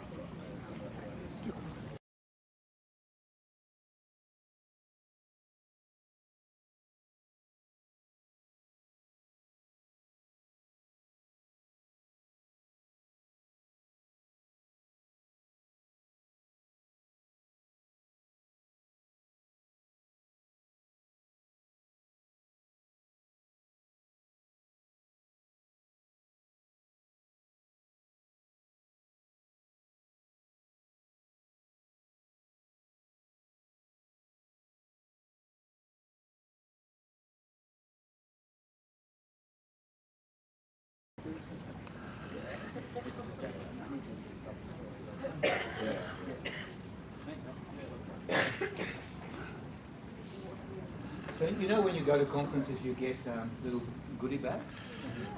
We didn't have one. We have something better. I have something better because you know how Tim constantly lies to you by saying he's not here to pitch Endeavour to you. Well, I'm going to do it because the relationship that we have with Tim and JCS is quite a new one, but it's a very special one since we've come a long way together. And Tim has just told me that he's willing to come and do Endeavour for a day for free in your schools in an area that you would like him. So don't hesitate to afterwards book him in, get him at your school for a day, and that's compliments ACS. I'll look after Tim in a different way so that he looks after you because of Measure Schools. Okay? Yeah, just take one of these, fill it out, and get it back to us. And the only thing we'd ask is, the only thing we're doing with this is Endeavour, the relationship is handling the financials, but it's travel costs. So just be travel and accommodation. Oh, there is a catch there. Well, Sorry. sorry, sorry. Tenting, sure. I'll bring the camper trailer. Tenting's great, especially with no reception. I prefer that. Yeah. So if you'd like to do that, I'd love to visit your school, and please know there is no sort of like you've got to sign up and to do this today. Love to come to the school. I love just downloading any of the nuggets I've picked up in other schools and talking to your school about it. And if something goes after that, fine. If not, I'm more than happy to come to the schools, and that's the relationship with ACS that Endeavour's forming. So thank you, Eric, for that. Thank you for the arrangement, and we appreciate that. And hopefully that means today, as we're rushing through this, and you think, would have liked to talk about that a little bit more, stretch it out. Endeavour for a day, and we can stretch that out for a whole day. Yes. So would that be a teacher focused, admin focused, or staff focused, or be a jack? Whatever. Well, yeah, kind of a jack of all trades. Depends what you want to do with teachers. You want me to tell them how to teach Year 12 English? I have to ring my daughter. But if you want to talk about the role of teachers as community relation officers, or to do a workshop on lions and lionesses, understanding your parent body and their desires for their children, sure, can do that. Also maybe the role that admin actually plays. Sure. So you want me to basically sit in the office with the principal, the business manager, the board, and just go, right. I do a workshop with boards around understanding contemporary traditional iGen. That's actually quite a critical workshop.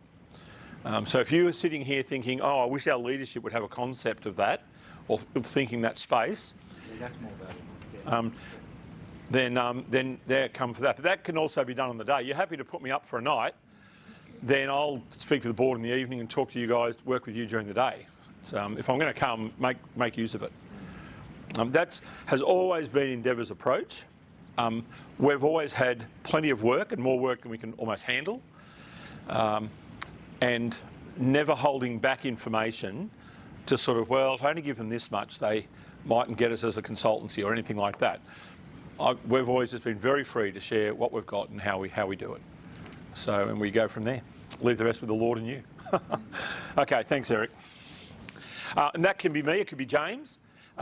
Like for instance, if you said, Tim, we've got a really big hole in our online marketing, or we want to do a big event day or anything like that, or if you tell me what you want, I may say it could be James. And this is a good segue to James. James Thompson worked for the last 5 years as a community relation officer in a school in Newcastle. He now runs a company that is... Novaflow Digital. Stand up. Oh, Sorry. Novaflow Digital. Novaflow Digital, so helping schools and colleges with their digital marketing, so their online presence and how to attract ideal families to your school or college. Yeah. From Endeavour would not partner with Novaflow if they weren't also coming from a distinctly Christian perspective around all the frameworks that we work with. So, yeah. Okay.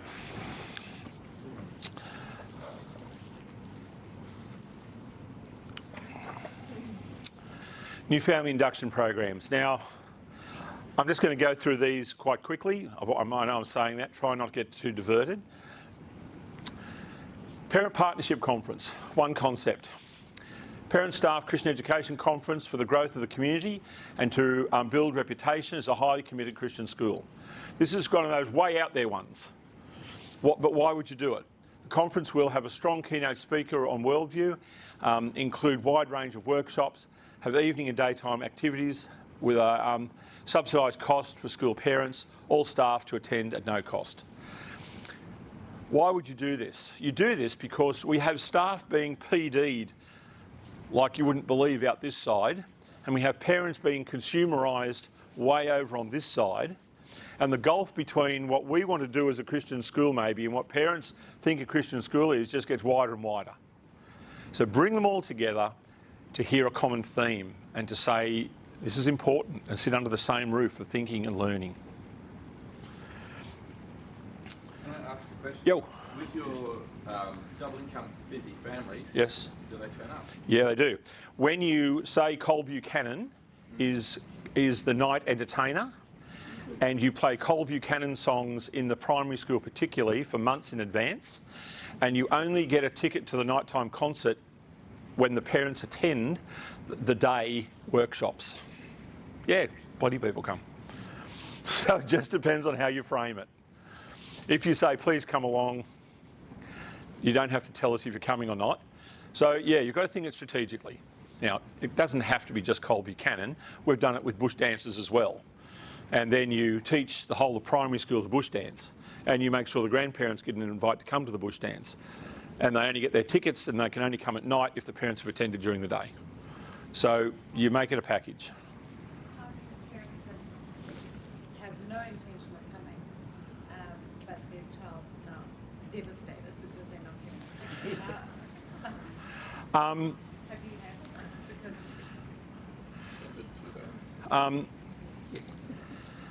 This is going to sound, I'd love to talk about more nuance, but the answer is that's a parent's choice. The answer is it's the parent's choice. We'd love them to come, but it's the parent's choice. And again, it's like, do we not do it because some parents will do that? And it's kind of, I get what you're saying, Wendy. Wendy's the only person in the room I remember her name because of before. Oh, and Eric and James, and Mitch and a few others. Yeah. Yes, that's the parents' choice. That's the parents' choice. Look, but if someone rang up and said, "Look, I can't make it. I'm away at work. My work takes me away, or I'm a single income. Can they come along with my grandparents who can't make it?" You say yes.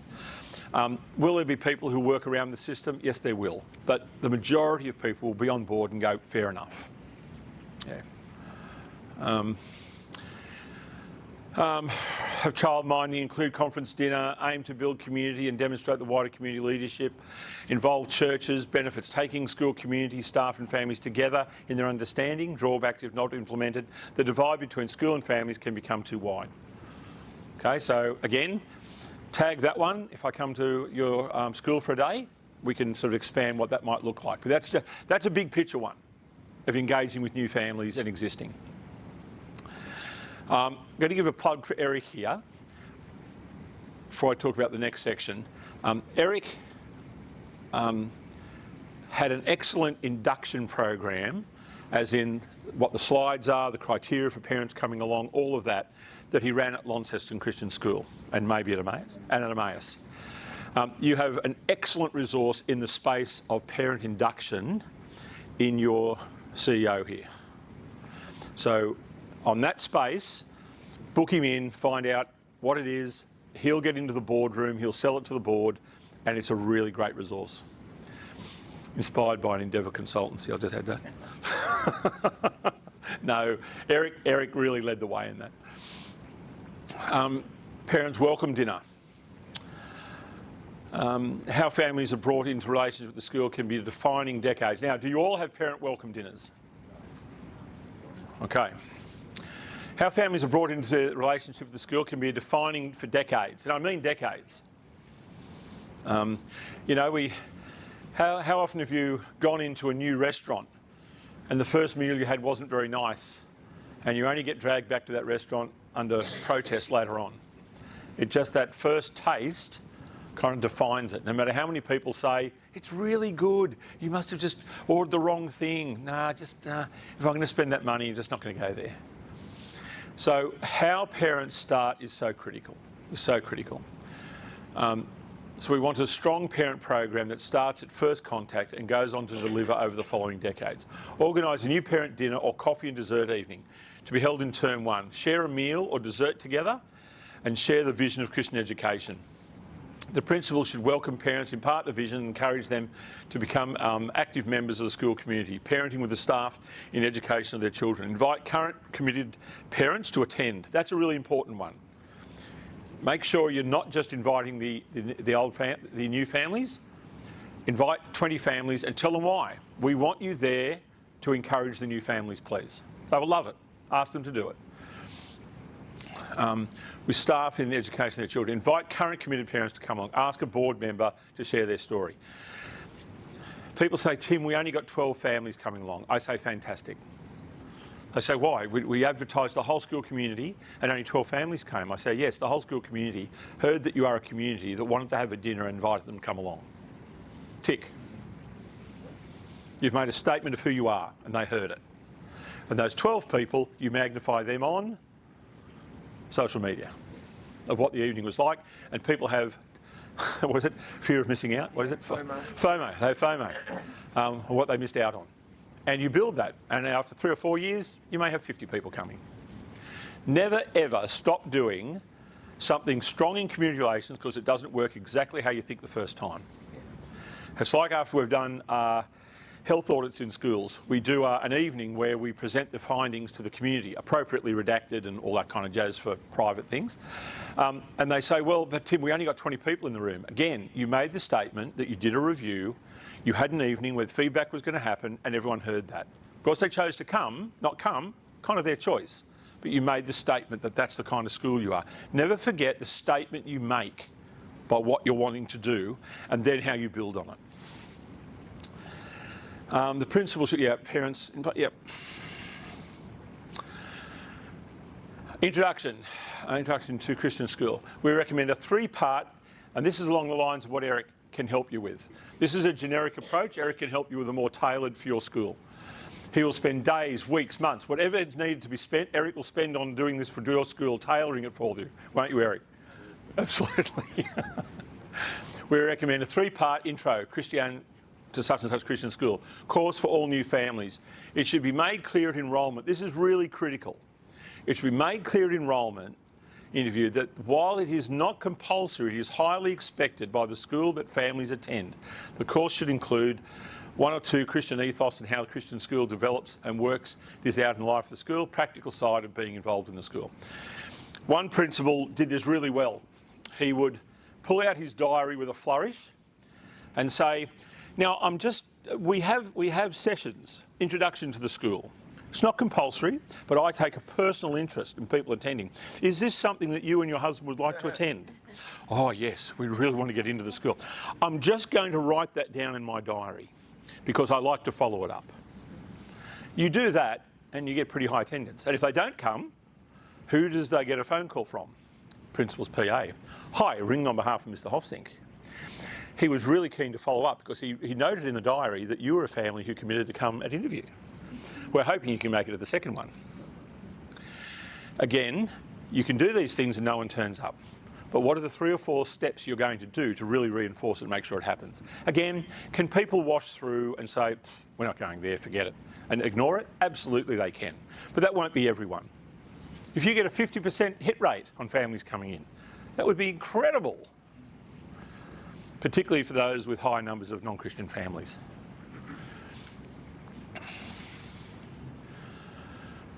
Build the concept of being part of the school family with students and parents from the start. Families should see the whole picture regarding the opportunities along the school's rich history. Strong foundation to be laid with parents, drawbacks, poor start, poor relationship.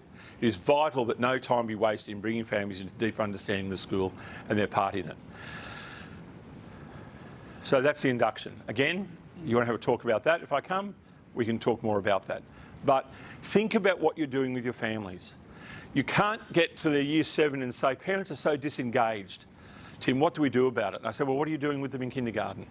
Oh, well, they're so enthusiastic in kindergarten. Yeah, they're enthusiastic for helping their child in the class. What did you do for the last 6 years with these families?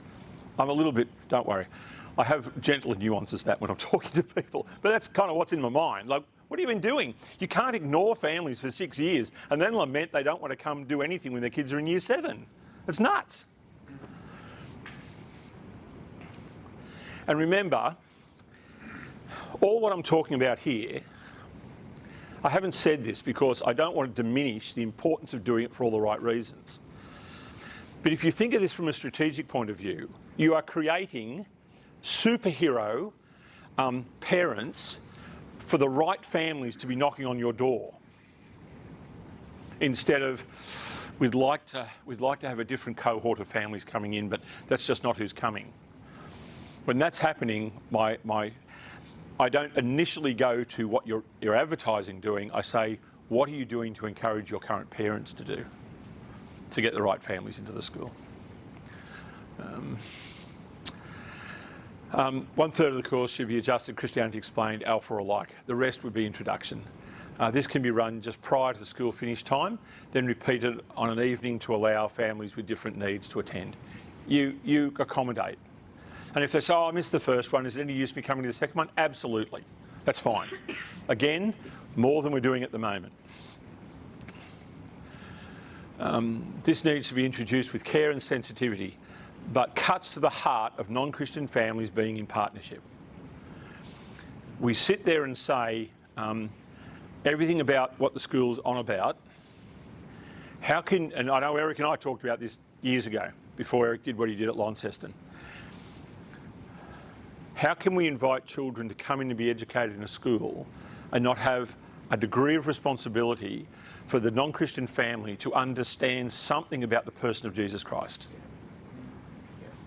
We're asking their child to come in to a educational framework that should have Christ immersed, saturated.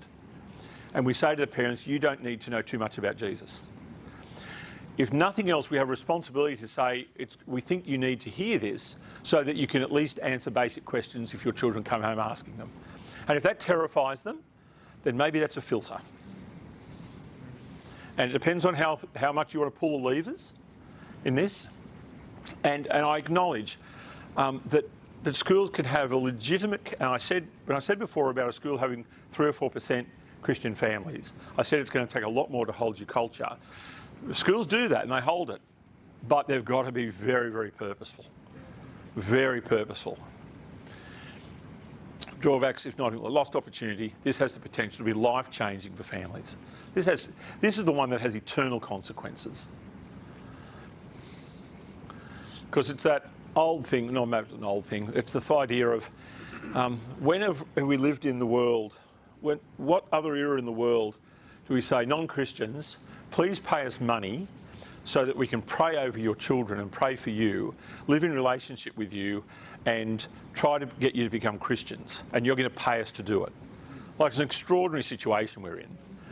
Only bettered by Northern Territory there a few years ago, when the government used to actually give land to Christian schools to build them.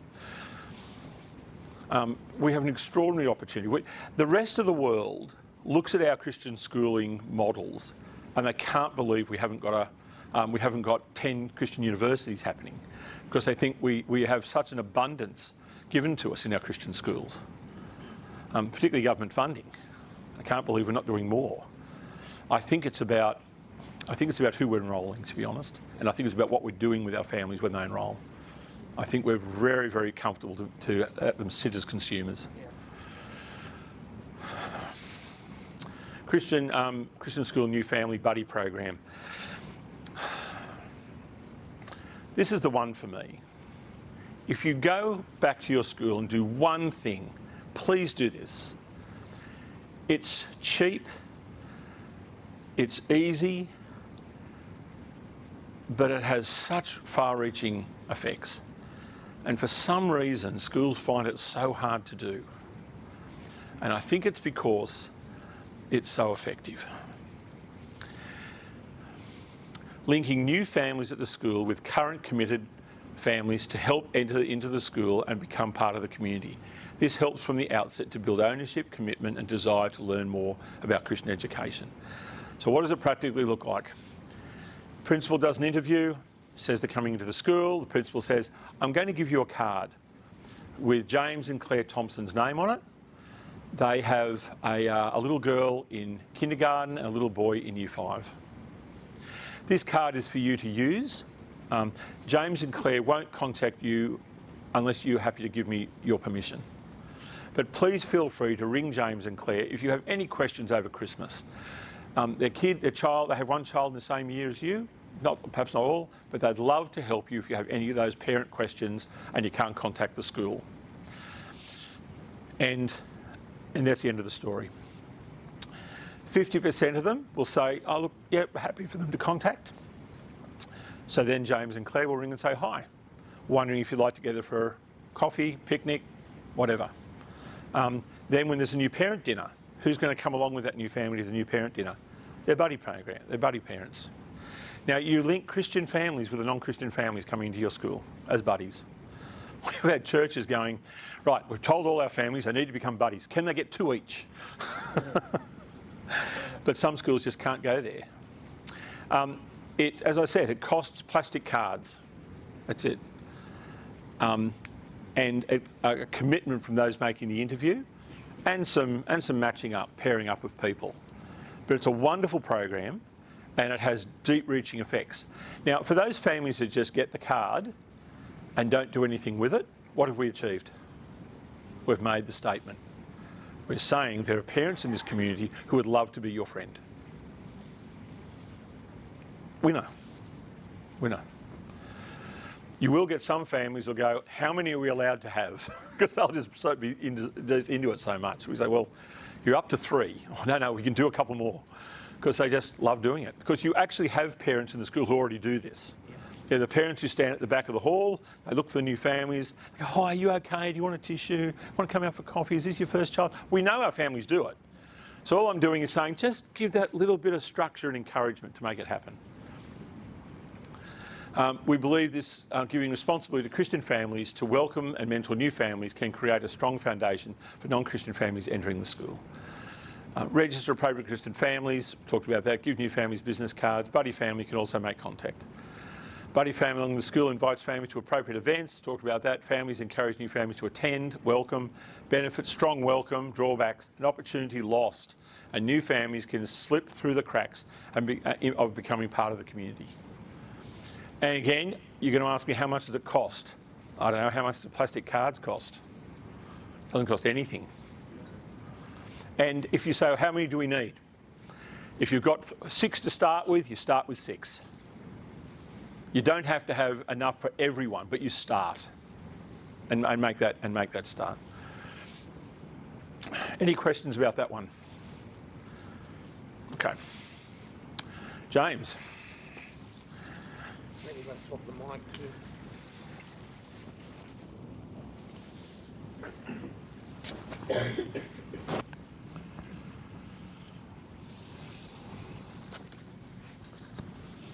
This is why I wore my New South Wales jacket. It's easy to put on a mic. My business partner lives in Queensland at Nerang, and when we landed, I texted him, I said, never complain about it being cold ever again, because Queensland's just awesome. But I love what Tim shared around that buddy program, and so often in schools, having worked in a school the last 6 years, Christian school, a program like the buddy program is transformational. And one thing that I see across our Christian schools, working with a number of them in every state around the country, is that we've put marketing people in place, but we have removed community relations and engagement from marketing. But you cannot, in a Christian school, turn a blind eye to the community relations aspect of your role. It's so vital because there's people that are called to shine the light of Jesus through our marketing. But when it comes to that community relation, it's such an opportunity to build those relationships with our family. So that buddy program, it's so true what Tim said. If there's nothing else this year that you put in your calendar to look at doing, that buddy program is well worth it. So this is a bit of footage from a school we obtained of some millennial parents. It didn't work, but it's a helicopter flying in. But the video hasn't worked. But it can be a challenge when it comes to events or our community relations with a lot of millennial parents who are sort of, you've got your traditional parents and then you've got your contemporary millennial parents and then Gen Z that are coming.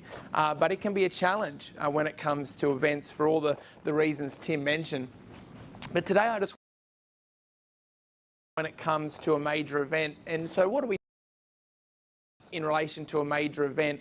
Anything where you've got a large number of people coming on site to your school grounds. So a Mother's Day breakfast, a Father's Day breakfast or lunch, Grandparents' Day, an open day would be another example. And so depending on the size of your school will depend on what a major event is to you. If you're a school of 300, an event where you've got 60 parents coming on site would be a pretty major event for you. But if you're a school of 1,400 students, then an event where you've got a big fete open day where 10,000 people from the community are coming onto your site is going to be a major event for you. So there's variations in that.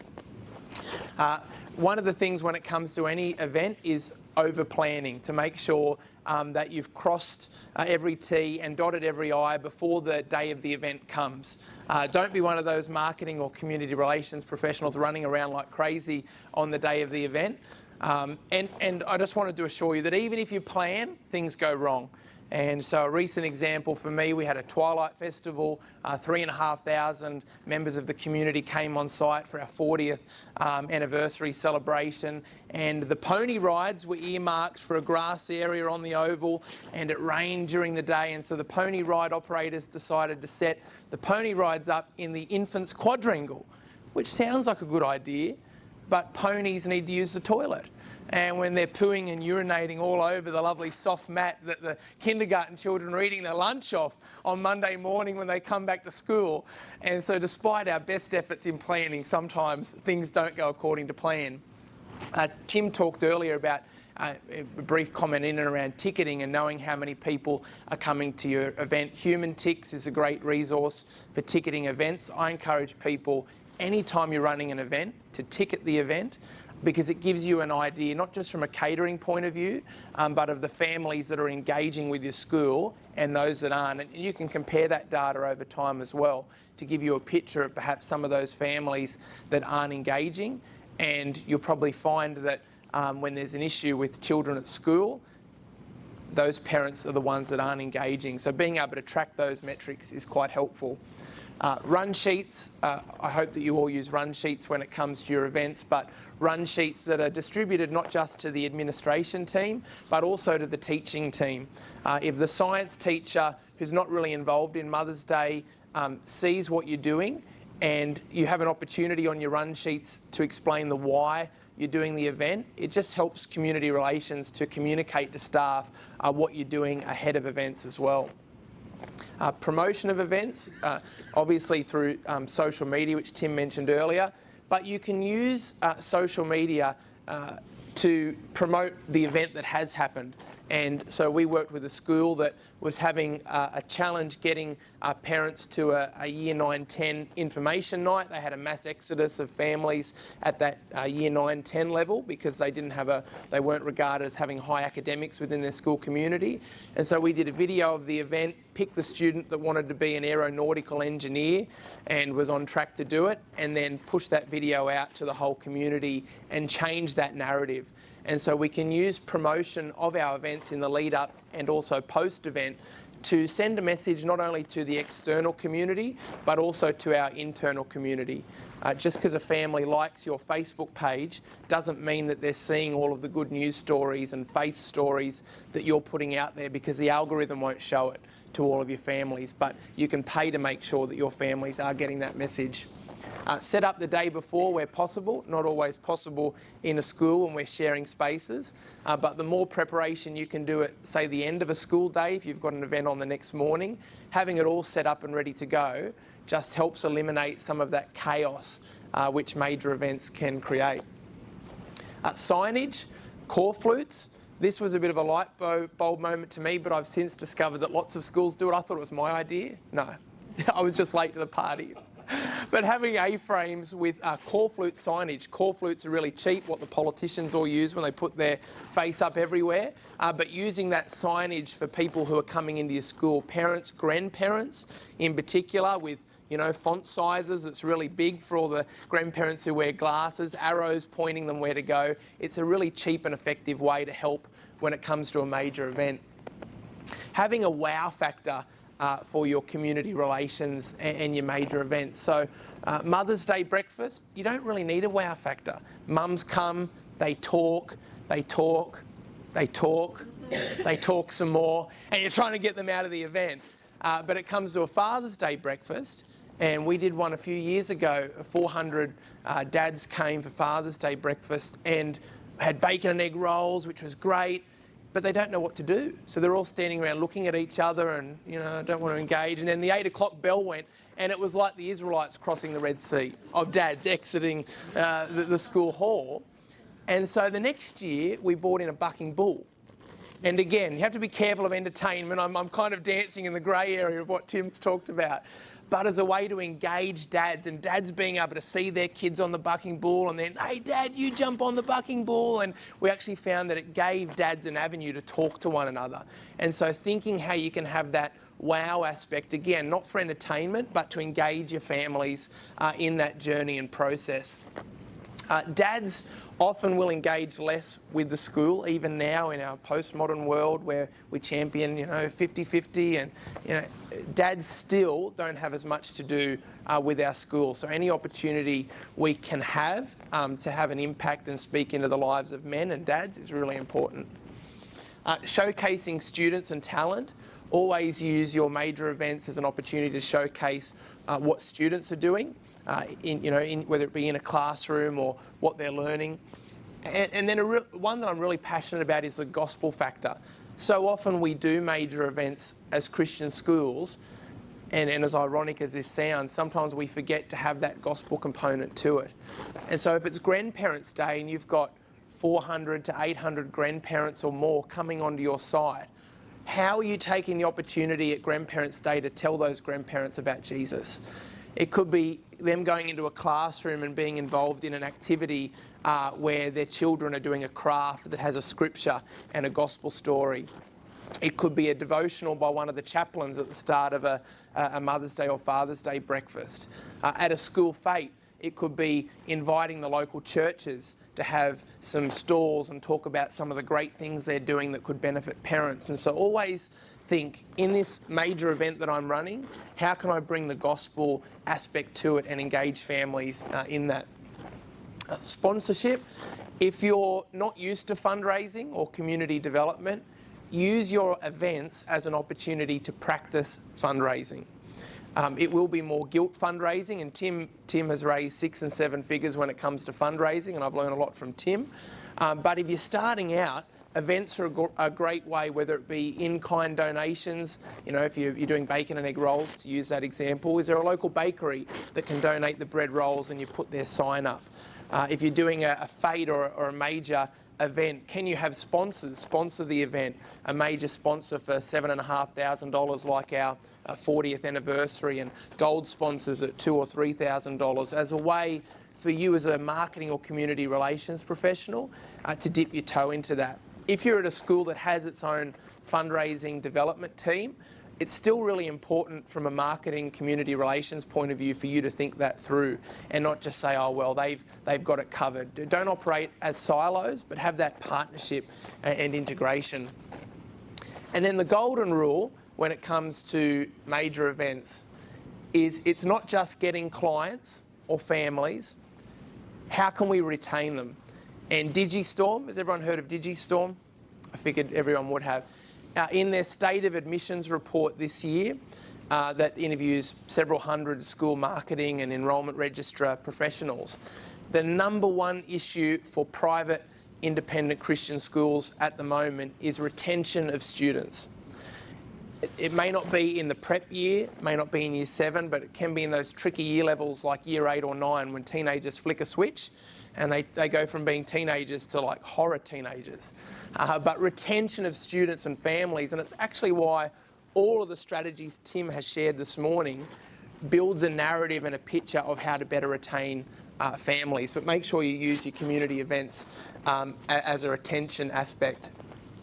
There's a lot of focus on how we bring new families into our school, but again, how do we retain them? And a great resource from the business world is Never Lose a Customer Again by Joey Coleman. Now, it's got a business focus to it, but it walks through different strategies of gaining loyalty from clients, but in our case, families, within the first 100 days of engaging with the school. So Tim talking about the new family dinners. Eric and his expertise in the family induction programs. These are all things within the first 100 days of a family starting at your school or college, which will actually affect their relationship for the rest of the journey. And if you can get that first 100 days right, the reason I mention it with major events, you're going to have a major event most likely within the first 100 days of a family interacting with your school, whether it be a musical or a Mother's Day, Father's Day, Grandparents' Day, usually it's the big 3. There will be a major event in that 100 days you can use as well. Now, I wanted to do a very quick part here around asking for extra budget. Anyone here struggle with getting budget for their events or marketing, community relations activities, or your crazy new idea that you have to run by the principal or the BM? I've noticed that there is a little bit of a lack sometimes in our community relations marketing field of understanding the business manager's mind. And so just a very quick breakdown that schools are funded at census date. That's when they get their funds come in. The average federal government funding for a student is just under $9,000. State government funding in Queensland's around $3,500 a student, plus the fees that a parent is paying to your school. And so if you're going to your business manager or principal saying, hey, I've got a really good idea, we'd love to do a new family dinner. And the business manager goes, oh yeah, okay, well that's expensive because we've got 800 students and usually at the start of the year we've got 150 new families and $10 a head, well that's $1,500. Oh yeah, that's not in the budget. Being able to understand that every student to your school is worth $17,000 gives you the framework to be able to speak to that business manager to say, well, spending $1,500 to retain 15 families, which equals $180,000, probably a pretty good investment for us. And so being able to talk in the language of your business manager is actually going to be really helpful when it comes to asking for extra funds. You should be asking for more funds for community relations and marketing every year in your budget. If you're not doing that, you're not doing enough in the community relations and marketing space. So that's a bit of a challenge. I always thought every year, okay, what's something else I'm going to do to have a kingdom impact and to build community relations, and therefore what finance do I need to make that happen? So there was a conversation every year with the business manager asking to increase that budget. And so again, just seeing your major events as another marketing community relations channel. Often we see social media, or we see these, billboards. Schools love billboards. I don't know why. Like, if you're still paying for a billboard at the moment in your marketing budget, stop it. It's a very bad habit of schools. But we have these different marketing community relations channels. Make sure you're using your major events as a channel. And then we're on to building a volunteer program. Thanks, James. Oh, sorry. Yeah, sure. So the average billboard costs $5,000–7,000 if it's on a main road. For that same investment per month on social media, you can reach every Christian family within a 30-kilometre radius of your school, 10 times over. And you can not only get one message on a billboard, but you can get very specific messages around faith development, messages around the good news stories that are happening within your school out into your current community to build retention. And so obviously I run a digital marketing company, so my bias is to digital, but very quickly the 4 real benefits of how you can use digital marketing, whether you use your current agency or another agency, it doesn't really matter who you're using, or do it internally. But you can increase your enrolments. You can fill the tricky year levels. So there's an incident in year 3 or 4. 5 families, get upset in April and they leave the school. You don't have 5 in your waiting pool, and you've got census date, which is coming up in August. That's $60,000 that the school just lost because of that incident in year 4. Digital allows you to quickly fill those positions in that year. The third one is retention. So back earlier around, if you've got a community event or you have a new family dinner, having some paid budget that you can put into pushing that story out into the local area, and then increasing your brand awareness. With digital marketing, you can geo-target locations. So you can target every local church within a 20–30 kilometre radius of your school. And so we work with a school in New South Wales, 300 students, and we targeted all the local churches. They had 30 new students start extra at the beginning of the year. 90% of those were Christian families. And so again, a billboard is sending a message to everybody in the community, where if you can use digital marketing, and coming back to a number of our Christian schools have waiting pools. So that's, again, a bit of a change of terminology. If you're an enrolment register here, you never have a waiting list ever again. You've got a waiting pool. And that stops Mrs. Jones in year 3 complaining because Mrs. Smith applied later than me, but she got a position at the school. Yes, because she met the criteria the best out of the people in our waiting pool. So it takes the list mentality and who's next out of the equation.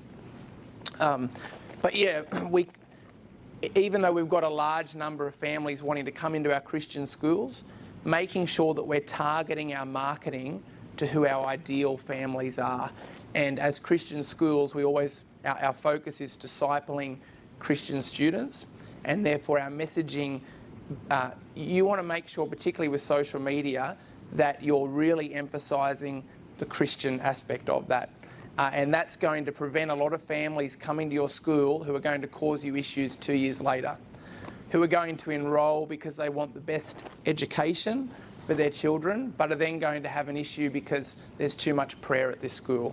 Or how come every time we have an assembly we have to hear a message from a pastor? And so we can use our marketing and the digital marketing to be really proactive and help us fend off. I'm sorry, I've talked too much. I better let you get up. And the last one, real quick, is recruitment. Social media, digital marketing is a really cheap way to help the recruitment of teachers coming to your school. or college, a lot cheaper than what it is to use a traditional recruitment agency. There's a need for that when it comes to your senior executive levels, like principals, business managers, but if you're talking about primary school teachers, high school English teachers, science teachers, relocating to the beautiful Sunshine Coast is a very attractive message for somebody in Sydney this time of year. And so digital marketing allows you to target those people really well. Sorry, long-winded way to answer your question. I want to make a quick comment. Yeah. We reduced our advertising budget for billboards and everything else, focused it on digital marketing, ended up spending less on the advertising budget with greater return. Yeah.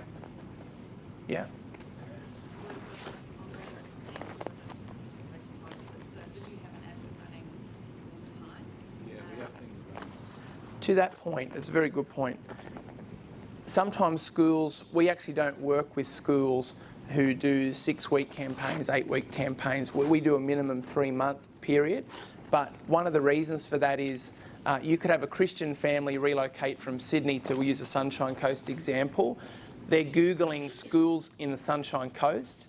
If you're not running a Google ad and another school is running that ad and they land on their website, end up going to that school, you just lost 3 Christian students that could have come to your school because it wasn't an enrolment campaign.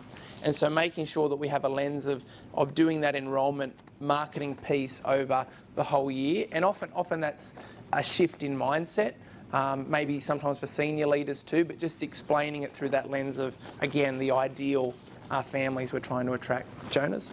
Yeah, quick question.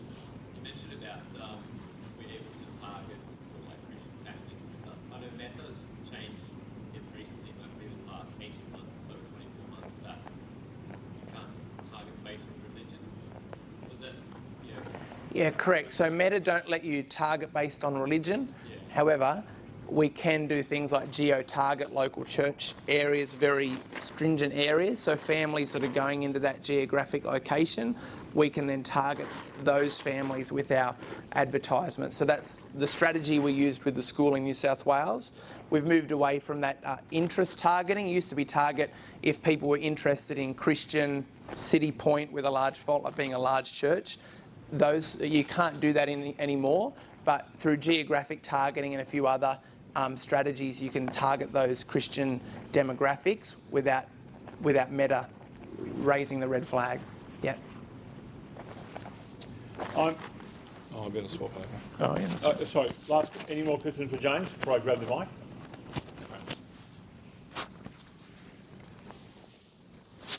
Never underestimate, if I did say that while they should go with,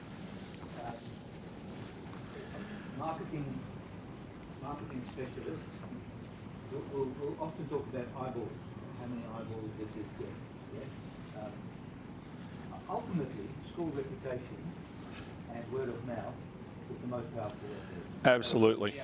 Whatever we do, you need to come back to the basis of you provide. That's where your family is. Somewhere between 85 and 93% of all families that walk through your door will come in because someone physically has looked at them and said, you should go to this school. I agree with 90% of what was said about billboards, depending on your budget. If you have a budget to have a billboard, have a billboard. But you use it differently.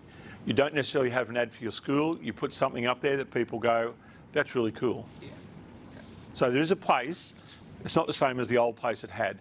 But also, don't put the billboard where people drive past it all the time. Put it where people go once a month from your town, halfway between 2 towns.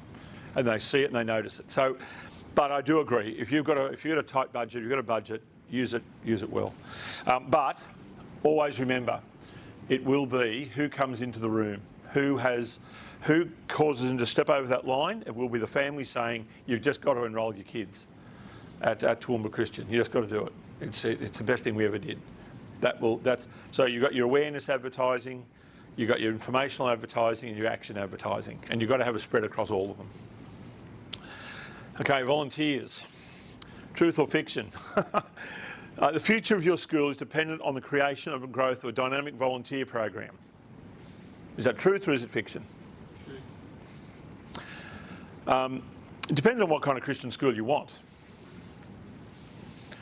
Parents, schools with high volunteer programs suffer less loss of families in hard economic times, because mums and dads are in the school, they know what happens in the school, they're connected to the school, and they're willing to give up a lot more other things in the budget to keep their kids in the school. Now, that's simplistic, but it's how it works. And it's another good reason for having the breadwinner of a family, whether it be the husband or the wife, involved in the school. Particularly if the dad is the breadwinner, to bring them into the school. Because in hard economic times, dads tend to want to have more say in where the price of peanut butter is. And therefore, they'll have more say in whether we stay in the school. And if dads has never been into the school, never met anyone, it's a lot easier to say, we just can't afford this school. So volunteers are critical. Also, the learning experience for children with parents volunteering in the school and that ownership, it just catapults children's enthusiasm, learning, everything. Why a volunteer program? To strengthen prayer support. Is that something you think about with volunteers? That should be your number one reason for having a volunteer program. Number one, prayer. We all know the attitude we should have to prayer, but do we think that? If you asked your senior executive, please write down 5 things we could get volunteers to do in the school, will they say pray? I hope they will, but they might not, because they're thinking of physical things to do. So make no mistake, number one reason you have a volunteer program is for prayer. Number one. To assist school families move beyond the role of educated consumers to educated partners. This is for the good of the community again, and if you want to put it into a strategic framework of growth or anything like that, volunteers are superhero advocates for the school. They're superheroes. They want every friend to come to the school. To enhance school services and programs. Now this is a tough one, because a lot of teaching staff think the opposite. It's just harder if parents are involved. It depends on how they're involved. Depends on how they're involved. Have any of your schools got a solar car challenge happening? Have any of your schools got a solar boat challenge happening? They're just 2 things that if you, a large school, put a sign up saying parents to be involved in funding and running a solar boat challenge that operates in Canberra every year, you'll be swamped with people who want to become involved in it, if you advertise it well. So volunteerism doesn't have to be what our mental picture of a mum or a dad cleaning desks and sharpening pencils and covering books in the library. Volunteerism is broad. A school we worked with, they had a really dead spot in a sort of a quadrangle area between classrooms. It was supposed to be a garden, but kids sort of ran on one side. It just became this jungle. A clean child went in one side and came out dirty on the other, kind of thing. We all know those spaces. One thing that school used to do was ask people what their hobbies are. I'd rather know what someone's hobby is rather than what their job is when it comes to volunteering. Well, this guy was an actuary. Now, does everyone know what an actuary does? Okay, well, an actuary, what they say is, actuaries make accountants look exciting. That's just what actuaries say. But his hobby was designing Japanese gardens. 18 months later, that school's horticultural Year 11 class won a local award for the Japanese garden that had been created on the back of our actuary's design. He loved it. Who do you think helped fund the Japanese garden? The actuary and the actuary's company. So volunteering isn't just stereotyped, what are the jobs our teachers need someone to do to make their life easier? It can be what culturally, what physically, what can happen in our school that isn't happening that volunteers can make happen. So think of it broadly. To grow a committed school community, to build financial support. Now you may say, yes Tim, but he gave money to something the school didn't have and didn't perhaps need. Yes, it did need it. It needed that had to be fixed and the person provided money for it. Tell me, if a company donates, say 3 or 4 times to those sorts of things, and then after about 3 or 4 years of relationship, the school's doing a major building program and they're looking for funding, what's that company's attitude going to be? They've already developed a relationship with the school. Volunteerism, for me, is one of the key canaries of the health of a school.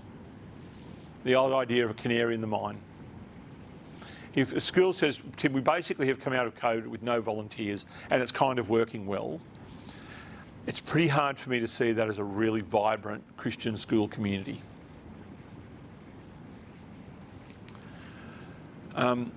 It's one of the, to decide what your school needs volunteers. It's quite another thing to determine where they can be best used, how to find them and how to keep them. So what do schools need? What are the school's needs? Determine and communicate your needs. Communicate clearly your expectations and their responsibilities. Train and help them to grow in their roles. Training volunteers is a really important part of it. An ideal volunteer program will be when someone says, yeah, I volunteered at that school for 4 years. I'm actually better at my job now because of what happened to me in the school, the kind of training I was given. That should be the attitude. They grow. At bare minimum, it should be, because of the training I've received in volunteering at the school, my work in my local church, I've been able to do extra things as well. Nothing else, that should be it. Again, we're a school. We train, we teach. That attitude should be towards our volunteers. Share where you're going and how you're going to get there with their help. Help them to have the vision, the ownership of it. When I was working at Tyndale, I wanted to develop a community relations team. So the first thing I did was I baked a roast dinner in the food tech rooms and asked 15 parents to come in and have dinner with me. Well, I got all this wonderful advice about how the dinner could be made better if we were going to do it. I said, great, you can help me do it. We're doing a dinner for families in a month's time. Who would love to help me cook roast dinner? Yeah, we'll come in and help you. Can we use this room? Fantastic. So I had 6 chefs, 6 people helping me cook the roast dinner for a parent dinner. So I didn't ask them to come in because I wanted them to help me with the dinner. I asked them to come in and I wanted to cook them dinner and share with them what I wanted to achieve in community relations in the school. So just a different approach. Mix it up, surprise people of how you do it and what happens. But share with them. This is the big picture. This is where we would love our community relations program to go. Understand their motivations. In general, volunteers are primarily motivated to action for philosophical reasons. It can be that. To feel needed and valued. To be part of a meaningful, interesting work. Because they are passionate about the cause.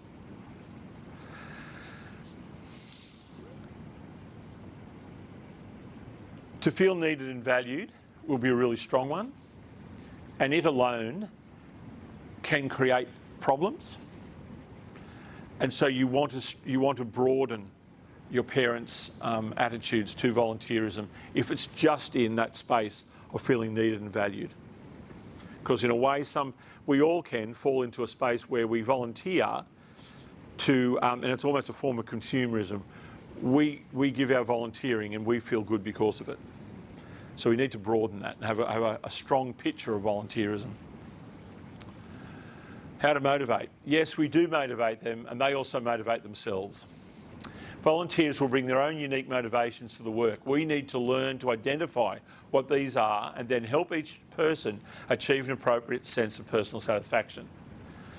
The idea of, we need some volunteers. Okay, this is what we're doing. We're only doing this, this, this, and this. Now, if you're doing a dinner, for example, let's just cut down a dinner. You have people set the tables. Can you come in for an hour and a half and do all the table work? Thank you. That's great. That's all we need.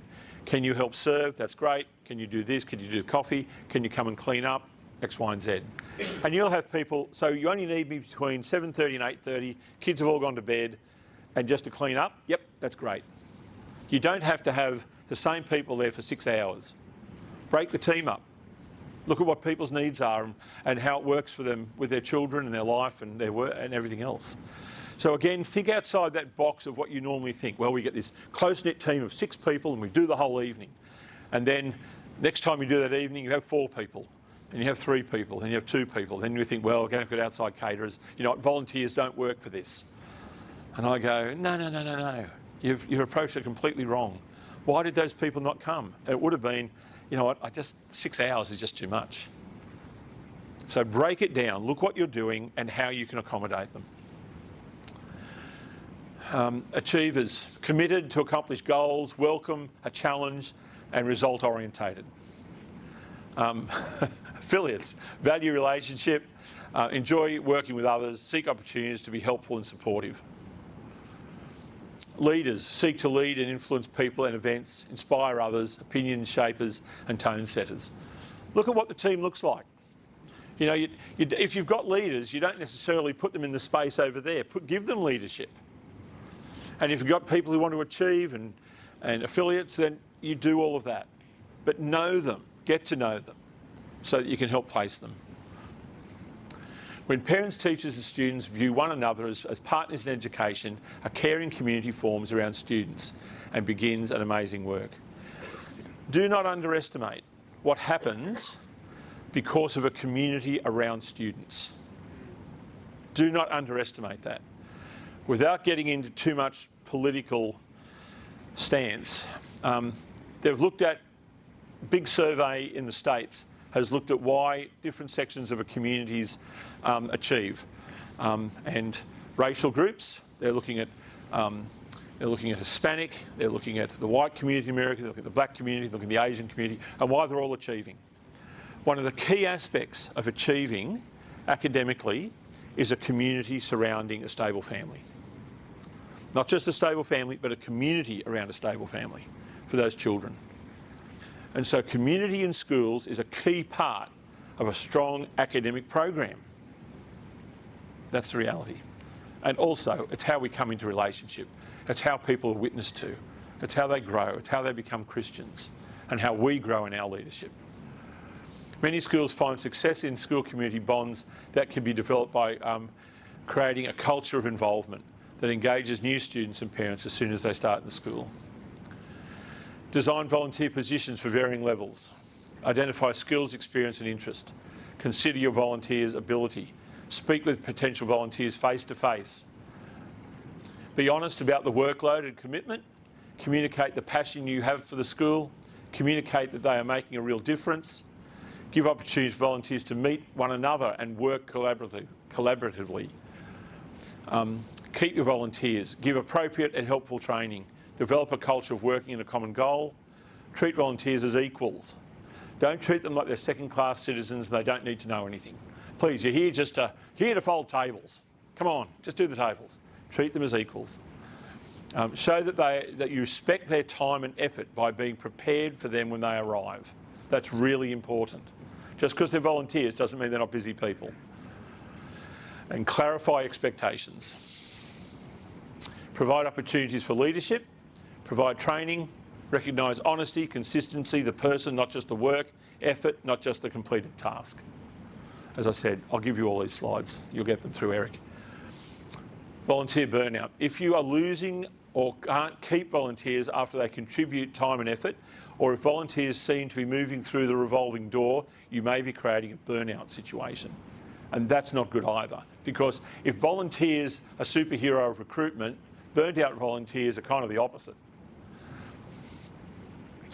Ensure goals are realistic, keep the workload manageable, promote a sense of accomplishment, manage volunteers' time effectively, don't waste their time, make volunteers' work as fun as possible. The main role of staff is to be welcoming, appreciate volunteers, do not be afraid to use and engage with them, see them as valuable and part of the educational landscape. That's really important. Let parents know that they are part of the educational landscape of the school. They're not just paying the fees. Be aware of what is on offer for a community. Pray and care for them. Pray with them. Treat people with integrity. Don't be afraid of volunteers. Talk with colleagues that have had more experience and prepare your staff. That's really important. You have to prepare staff. If I do come to your school and we talk about this more, there's actually a whole component of how you've got to prepare a staff to work with volunteers. Otherwise, you get the volunteers and the staff go, whoa, no thanks. So that's an important part of it. It's one line, but it's important. Alumni. How are we going time-wise? Is this the last one? Yep. All good. What's the time? Sorry, I haven't got my watch. 12. 12. Yeah, this is a quick one. Hand up who's got what they'd say a fairly developed alumni program. Okay. Okay, well this is pretty 101. I wasn't sure where we'd be starting from. This is a 2-hour workshop to talk about how you build an alumni program. I'm going to mention one company's name.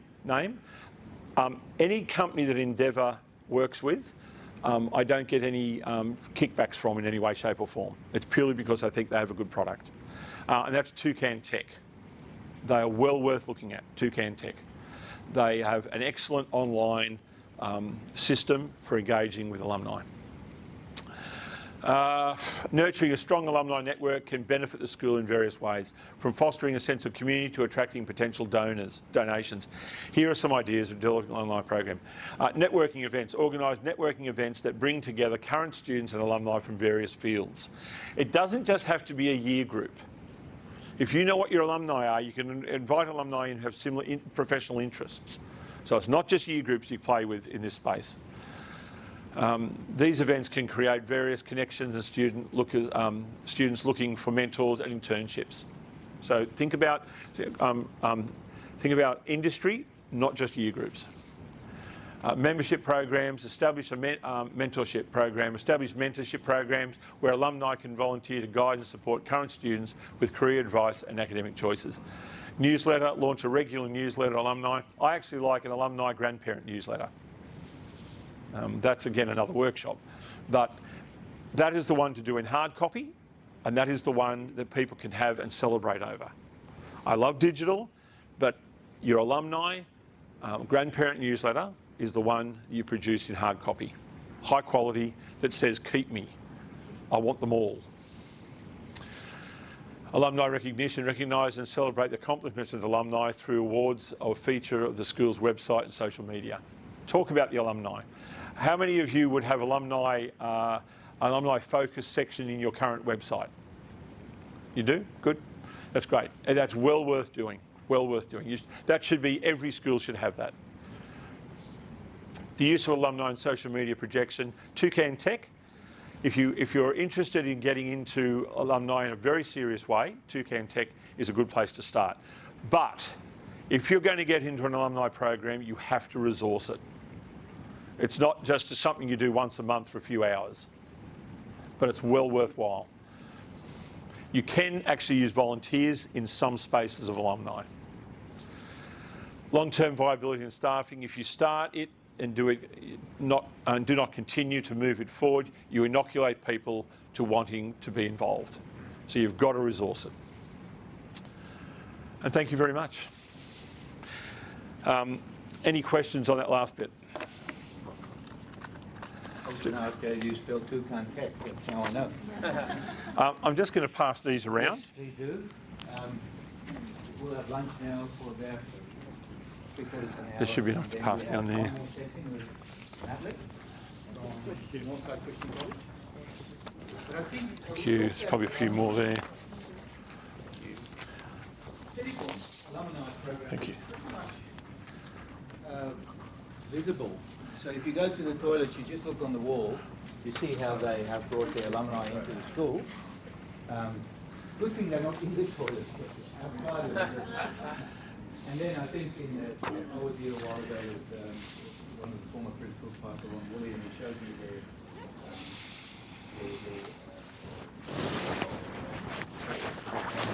have pictures of, I think the current mayor of Brisbane is an alumni from CityCon. And one of my board members at Emmaus Christian School was I call him Top Gun, he's a fighter pilot. He's an alumni from their school too. And they actually, because they recognised as alumni and they recognised as Hall of Fame people, which is a big term, he would give his life to the school, you know. And and it's because of that recognition. So, but I'm maybe with all of you, is that I've never been able to effectively get the alumni program off the ground. So it is one of those hardest things, and it's kind of in the same package of how hard is it to attract volunteerism. I think this morning has been very strategic, very practical in terms of how can we do that. And again, can I encourage you to use that offer of Endeavour Tim per day in your school, and just delve into one of these topics and see how that can help your school. Been helpful so far? Yeah. It's been great. So I think, is our lunch in the same room this morning, Kev? Let me say grace and then we go. Lord, we give you thanks for this morning. We thank you for what James and Tim have brought to us in terms of understanding and practical ideas. But above it all, we want to honour the fact that you have created all these schools, and in Australia you've even blessed them richly with government funding. We live in a time of extreme wealth, but Lord, with that also comes the challenges of keeping our schools authentically Christian. Help us to do that through this process of marketing, volunteers, alumni, whatever we talked about this morning, new parent induction, whatever it is. Help us to really trigger our executive teams, or our boards, or our own teams in the administration area to trigger new thinking and fresh approach to many of these things. But now, as we have lunch together, we pray for a blessing over our food. In Jesus' name, amen. Amen. Tim, I'd like to present you a little present. Yeah? I'll swap you. We should have had two, so you need to share with James. Thank you. Sorry. Thank you. Thanks. We have a card for you as well to say thank you. Thank you very much. Tim did do this for us simply for the cost of flying here and things like that. So we're extremely, extremely thankful for that. And James, you too. So I'd like to talk to you afterwards so we can sort of engage with you both further. But shall we put our hand together for them? Feel free to chat over lunch. You're not going to run away. No, we're here for the rest of you. Thank you. There's a few business cards here if people want direct contact with our email addresses. How are you? It's good to see you again.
just take this opportunity to say thank you to Ethan. Ethan is our, he's the guy that makes it all happen behind the scenes, you know, and so can we just put our hands together for Ethan? Thanks, buddy. I like particularly those morning tea cakes that you baked for us. It's just really cool. Our last session this morning is, or this afternoon, is Natalie. Natalie's from Northside Christian College, and I was thinking of, you know, reading a fake bio and all sorts of things, but I'm not going to do that. Sadly, we're smiling, but sadly, the issue of navigating conflict. When I talk to Lynn, I often still chat to Lynn and say, you know, do you know of someone who's specifically good at this and that? And when I mentioned that Natalie will do a session on navigating this space of conflict, she said, yeah, it's all too sad, but it's a topic that's always needed to be talked about. And why? It's because we're human, and there will be conflict. This side of Jesus' return, nothing will be perfect, and we will have to navigate this space all the time. But if we can do it better, we can do it with a less sense of stress because we didn't make it personal, or you know, we have the right perspective in the spiritual realm, then I think we've already gained something. And I'm pretty sure, Natalie, your experience and your job at Northside, you would be able to help us well. So welcome her. Thank you. Thank you. Afternoon session. It's the best on a Friday afternoon. For us in the middle of school holidays too. So I've still got a bit of energy. I went to my CrossFit session this morning at 5, but by 3 p.m. I'm like, whew. So we'll try and keep things a bit energized for you guys this afternoon. And it is the last session, so you'll be there. So my name's Natalie. I do have a South African accent. It seems to be quite common in the Christian schooling sector. Well, at least at Northside, it's probably 50-50. So I moved to Sydney about 12, 13 years ago and worked there until 2.5 years ago when we moved to Brisbane. So in Sydney, I was the HR manager for Nespresso, Think the Nice Coffee, looking after Australia and New Zealand. So that was a lot of fun, especially in COVID lockdown, when all our stores were opening and closing and standing down staff and trying to work out how we best pay and support and everything else. So lots of fun. But now I'm in Brisbane, loving it. I mean, isn't this weather glorious today? Wow. So you should go for a walk if you haven't. What I wanted to talk to you about today, obviously, was the navigating conflict, but also around communication, which is really an art form, and I think one that we can continue to practice and develop, and something that you can continuously improve yourself on. So we know that there's verbal communication, that's the way we speak, it's the clarity, the tone, how we articulate. It's our non-verbal, which sometimes is more important than the verbal. So it's how we say things in our body language. In the eye contact, it says a lot. So I know I've got a 11 and an 8-year-old, and you can see this happening quite clearly when you ask them to do something. The words are yes, but the body language is not saying the same thing. And then written. So for a lot of us, we have an element of written communication, which doesn't always show the tone or the intent. People can misconstrue things. So that is a key part to communication as well.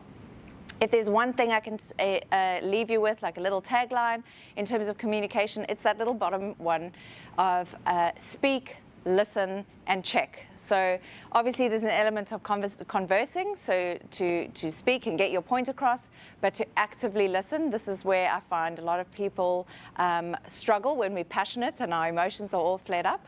But to really listen, that is a key part to communicating and to navigating conflict.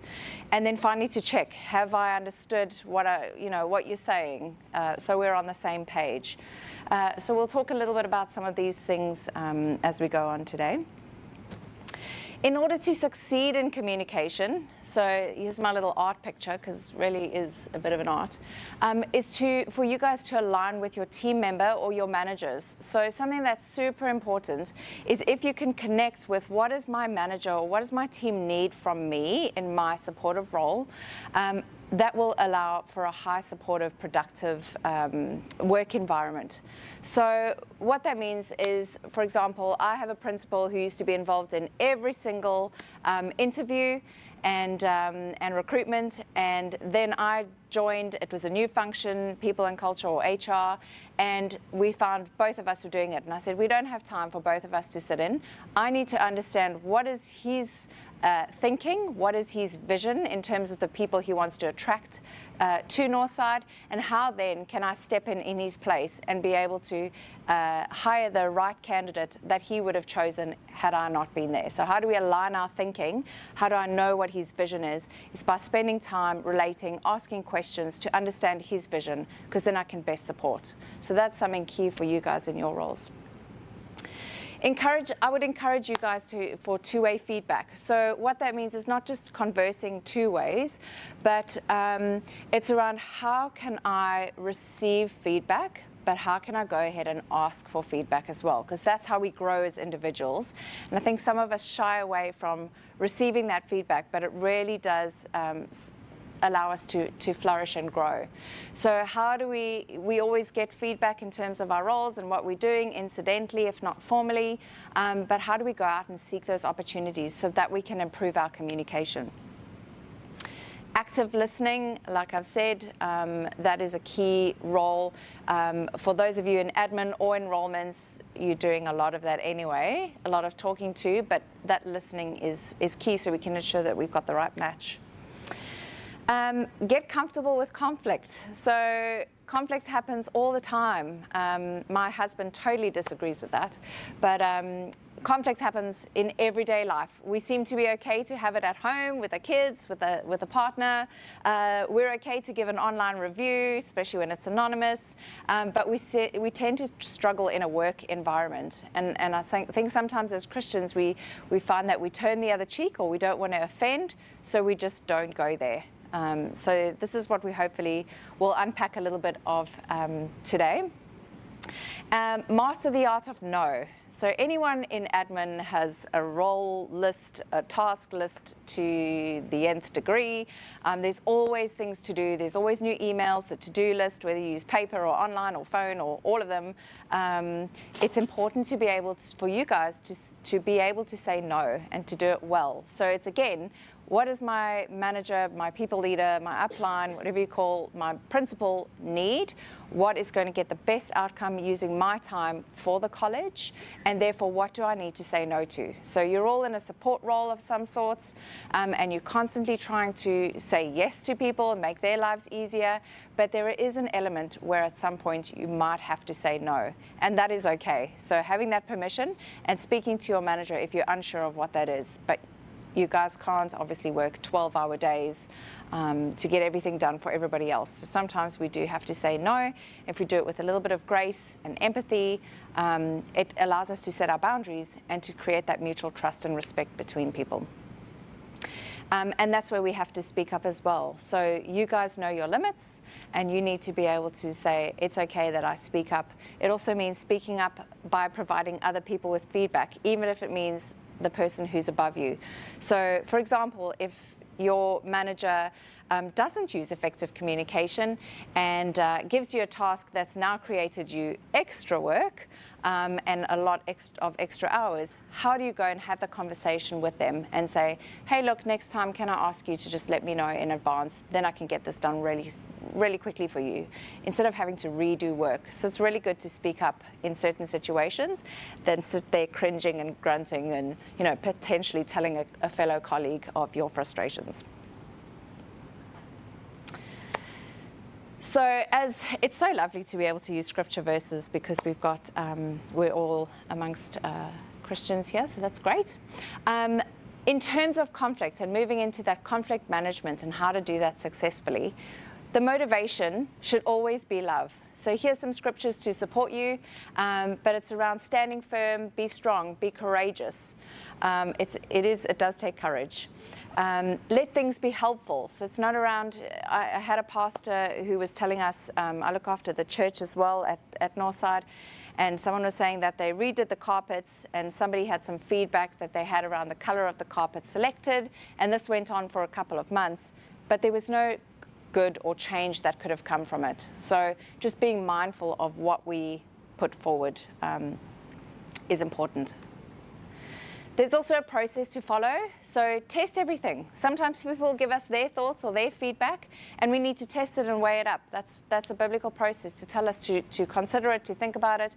Sometimes people will be frustrated, have a difficult day, say something, maybe it's not meant, and we need to be able to weigh it up and go, okay, one person told me I'm maybe not so efficient, but I've only heard that once, so I might go and ask somebody else, test it, weigh it up, see if it actually is relevant, or is it something I need to step into, learn, grow, get feedback on?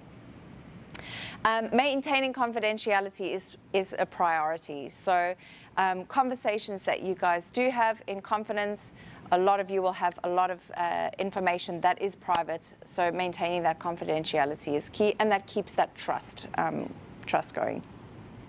What we don't want is that gossip. So we tend to find certainly in our school, where people are trying not to go into difficult conversations, we don't say something to the person we need to say something to, but we'll tell our friend in frustration, and it ends up being possibly gossip. So that's what we always try to avoid, is having conversations directly with the person that you need to, versus spreading the stories. And then the benefit should be mutual growth. So if you're giving feedback, it should be a mutual growth opportunity. Is there something that the person can grow from, learn from, move on? So we here know the verse in Proverbs around iron sharpens iron. And we want an environment where it's peaceful and loving, and we can see those good fruits coming out. When I finished school and I started my first job in HR, I used to do a lot of communication, and I got into my second job, and my first manager had given me lots of positive feedback around my writing. Had to write things like policies and letters and emails, etc. And only into my second job, my manager said, "Oh, can I give you some feedback?" I was like, "Yes, I love feedback." Until I got this piece of paper that I'd emailed, printed back, and marked off with red pen. And of course, the red pen didn't indicate positive feedback. It had a whole lot of feedback for me around conciseness, diplomacy, grammatical changes. And I thought, wow, it was a bit of a hit to the gut. And once I was able to look through that and see the purpose of it, I was able to really grow. And that's been a key memory I have that allows me to continuously try and look for opportunities to grow and get feedback. So receiving feedback can be really difficult because we put our guards up, we try and protect ourselves, and we go on the defense. The wall goes up, and we immediately try and sometimes attack back or put that defense up. And what we can do is, if we sit on that, we can really learn from some of that feedback. Again, you've got to test it. But just a story that takes me back to receiving the feedback. On the flip side, I worked with a manager we'll call John, who was an excellent sales manager, and he had a team that really enjoyed working for him. He got his sales numbers, but what kept him up at night was having difficult conversations. He's like, I've spent so much time building these relationships with my team.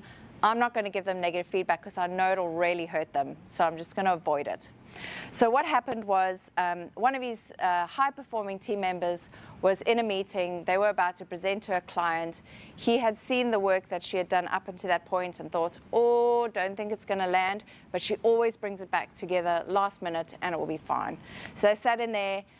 She presented, the client was really unhappy, she was embarrassed, and he thought, if only I had said something, I could have supported her, helped her, and avoided the whole situation, kept the customer happy, and made her look good in front of them. So that was a learning point, as just as hard as it can be to receive feedback, it can be hard to give feedback as well. So when someone is giving you feedback, think about their position as well. It's often not to hurt, it's to help you and grow. So keep those two stories in mind. For me, therefore, feedback can be a really positive thing and a gift, and we can grow from it. So I would encourage you within your roles in your colleges to look for opportunities to grow and use it as a gift where you can receive and provide feedback. So there is a way that it can be done, and I'll go into some of those tips later. In terms of laying the groundwork, that is something that can be done prior to a conversation. So being prepared is such a helpful place to be. First of all, you want trust. So as soon as there's a relationship that starts to build, that's easier to actually give feedback to somebody because they know you and they know your heart and their intent and they can understand your tone. So getting to know somebody can be really helpful with laying the groundwork. Be concise with timing and place. So conversations can be really private. I don't know about you, but in our secondary school, you've got the bell going and you've got two people walking past each other and they're giving each other feedback that way and they're like, oh yes, can you please do that for me? Thank you, bye. And off they go. And the person hasn't had an opportunity to ask questions, to clarify. So it's really important to think about the timing of a conversation. Even though it may be scary for us, it's not an avoidance to go and have a conversation. Oh, if I do it quickly while we walk, then they can't ask me, so I'll just avoid. So be really mindful of that. Preparation and settings. So it's really important to anticipate the eventualities. If I'm going to have a difficult conversation, how could this person possibly respond? So normally what I would do with somebody who's about to go into this conversation, I say, right, let's look at what you're about to say and what is the way we think this person will respond. Are they going to break down in tears and be really upset and emotional? If so, how are you going to respond to that? How do you get your message across when you know the person's going to be teary before you've started? What happens if they're really angry? I've been in a situation where somebody's picked up a chair and thrown it across the room. That was not in my current workplace. But, you know, different emotions can happen. You get people who are silent and say nothing in a meeting. So being prepared for how the person may respond, even if you just prepare, okay, if they're upset, what will I do? If they're angry, what will I do? If they say nothing, what will I do? If they blame and shout at and it's all my fault now, what am I going to do? So being prepared for those responses is really helpful up front. So a role play situation is so helpful. And then exactly, you're identifying the desired outcome. What do I want at the end of this? So by the time we leave the room, what would I ideally like? Maybe for you it's as simple as, I want a hug and kumbaya, everything's going to be great. I'm going to walk out happy friends. Not always does it work that way. So in terms of some communication techniques, if you are in one of these situations, is that active listening. There's two sides to every story. And often because HR plays sort of Switzerland or we're in the middle, you will hear both sides of the story. And often when I hear person A's side and they go, oh, this and this happened, my manager this, and I'm really upset. I go, yeah, that's terrible. We should speak to them. And I hear the manager and they hear their side of the story and you go, oh yeah, that's terrible. I should speak to them. So often there's two sides. I've had a really, really wise pastor who once said to me, you can never judge somebody, even if you walk in their shoes for 20,000 miles, you will still not understand their background, their story, what makes them tick. Some people are criers, some people are not. But we just need to understand those two sides to stories. So really to actively listen to try and get their side. Often, miscommunication is because we're actually trying to say the same thing, but we're just not communicating it well enough. Use I statements. So instead of you always, I find it's better to go, I felt that in that meeting you spoke over me versus you always speak over me. So using those I statements can be really helpful and just a bit of a practical thing to think about when you go into these meetings. Be specific. So if somebody says you always this, the person's sitting there trying to think, when did I do that? Or I don't quite understand what you're meaning. Being vague is not very helpful in these situations, and they're you always. I find it's more helpful to be specific. During that meeting on Friday, I noticed that you came in a bit late. Can you tell me a bit more about it? Versus you're always late for every meeting. In fact, this happens all the time. I have people go, someone was only here 3 days this whole term. They were sick like the whole term. I pulled a report, they were actually only sick 3 days of the term, so other way around. But having that data and those facts can be quite helpful to check. Stay professional and objective. So if you are going into these meetings prepared, You're the one who can control your emotions because you're aware of what you're going into. So always try and stay professional and objective. Please don't throw chairs. It's never very fun. Then empathize and show that understanding. So understand that somebody else might respond very differently to you, and that's okay. So just being okay with allowing them to get into those different emotional states, that's okay. Provide constructive feedback. Set clear expectations. So clear expectations is really so key.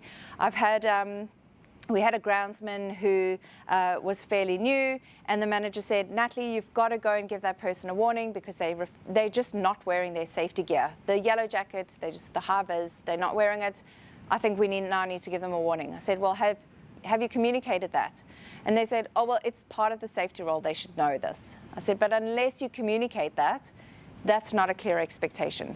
Maybe the place they came from before, they didn't have to do that. Maybe they saw their current colleague not wearing one. So until you set those clear expectations, we can't always assume people should know how we think and what we're expecting. So that's a key one. Follow up. So sometimes it's good to have a conversation, take a break, and come back to it later. Sometimes we need to do that follow-up, check in if the person's okay, and that you have progressed through it. There's no hard feelings. You were able to work through that positively. And it's okay to know when to walk away. If things are not working and you're going around in circles in a conversation, it's okay to go, we're not getting anywhere, let's just pause, we'll take a break, sleep on it, and come back at another time. That is okay too. I think sometimes we're desperately trying to just wrap it up, but if it doesn't go anywhere, there's no point to continue. And if someone's emotions get too heightened, to be present and think, as we know with little kids, 8-year-old meltdowns are no fun, but it's no point talking to them when they're all upset. We just need to wait for that to calm, and then we can have a good conversation. So it is okay to walk away. So here's a bit of an effective feedback model that I find can be quite helpful if this doesn't come naturally to you to give feedback. It's called SBI. So it's the situation, behavior, and impact. So what it is for effective conflict or feedback to happen, you can go through what was the situation, the specific situation, what was the behavior that the person demonstrated, and what was the impact of that. So for example, we walk into a meeting and I say, do you have a moment to discuss? At our team meeting this morning, you interrupted Jane a couple of times as she was sharing her ideas. As a result, when you do that, people stop contributing as much. So it can be really simple if you follow a model like this. Now, typically, this is where I'd make you break into groups and do role plays, which everybody loves. But I won't do that this afternoon, only because it's Friday. But this is really helpful. If you use this SBI model in a role play in your own real life situations, it can be really helpful to do before you go into a difficult conversation. So I role play all the time, maybe not with my husband, but definitely at work. Role play the conversation you're about to go into because it's really important that you maintain those relationships and be able to work together going forward. I'm going to ask if anyone has any questions at this point. I'm talking a lot. Good. So you want to role play then? So yes, hopefully this is a bit helpful just to go, what is a bit of a flow of how I can have these conversations.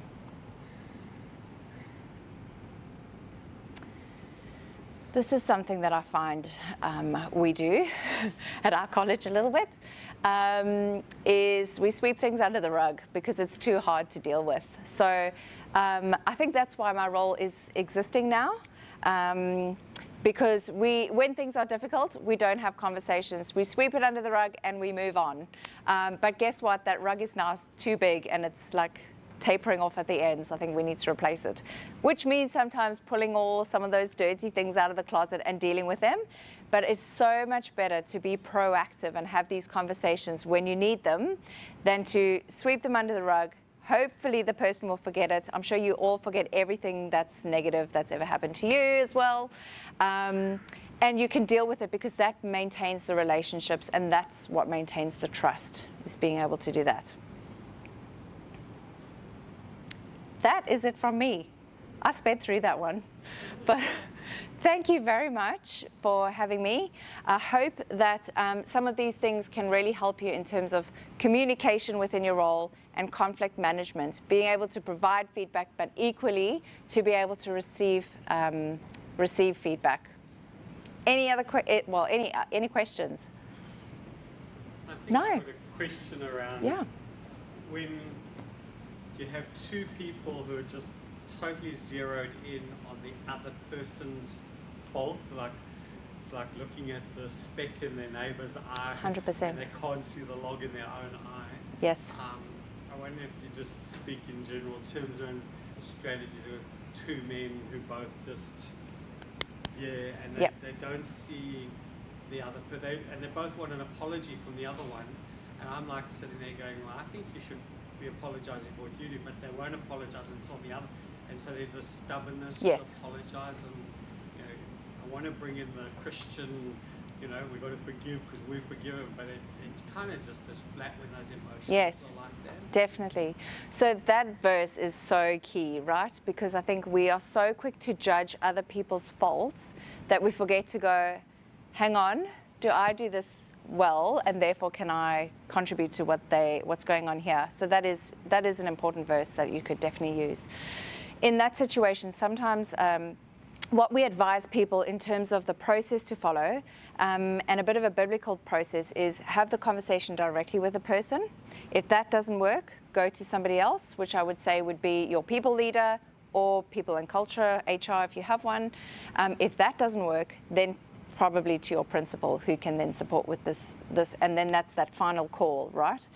I think sometimes with that situation, when you've got two that just don't seem to get along, it's probably worth having somebody who's independent in the middle, having a conversation with each one so that they're being heard. I think a lot of the time that is what the issue is I'm not being heard, they just listening to their side.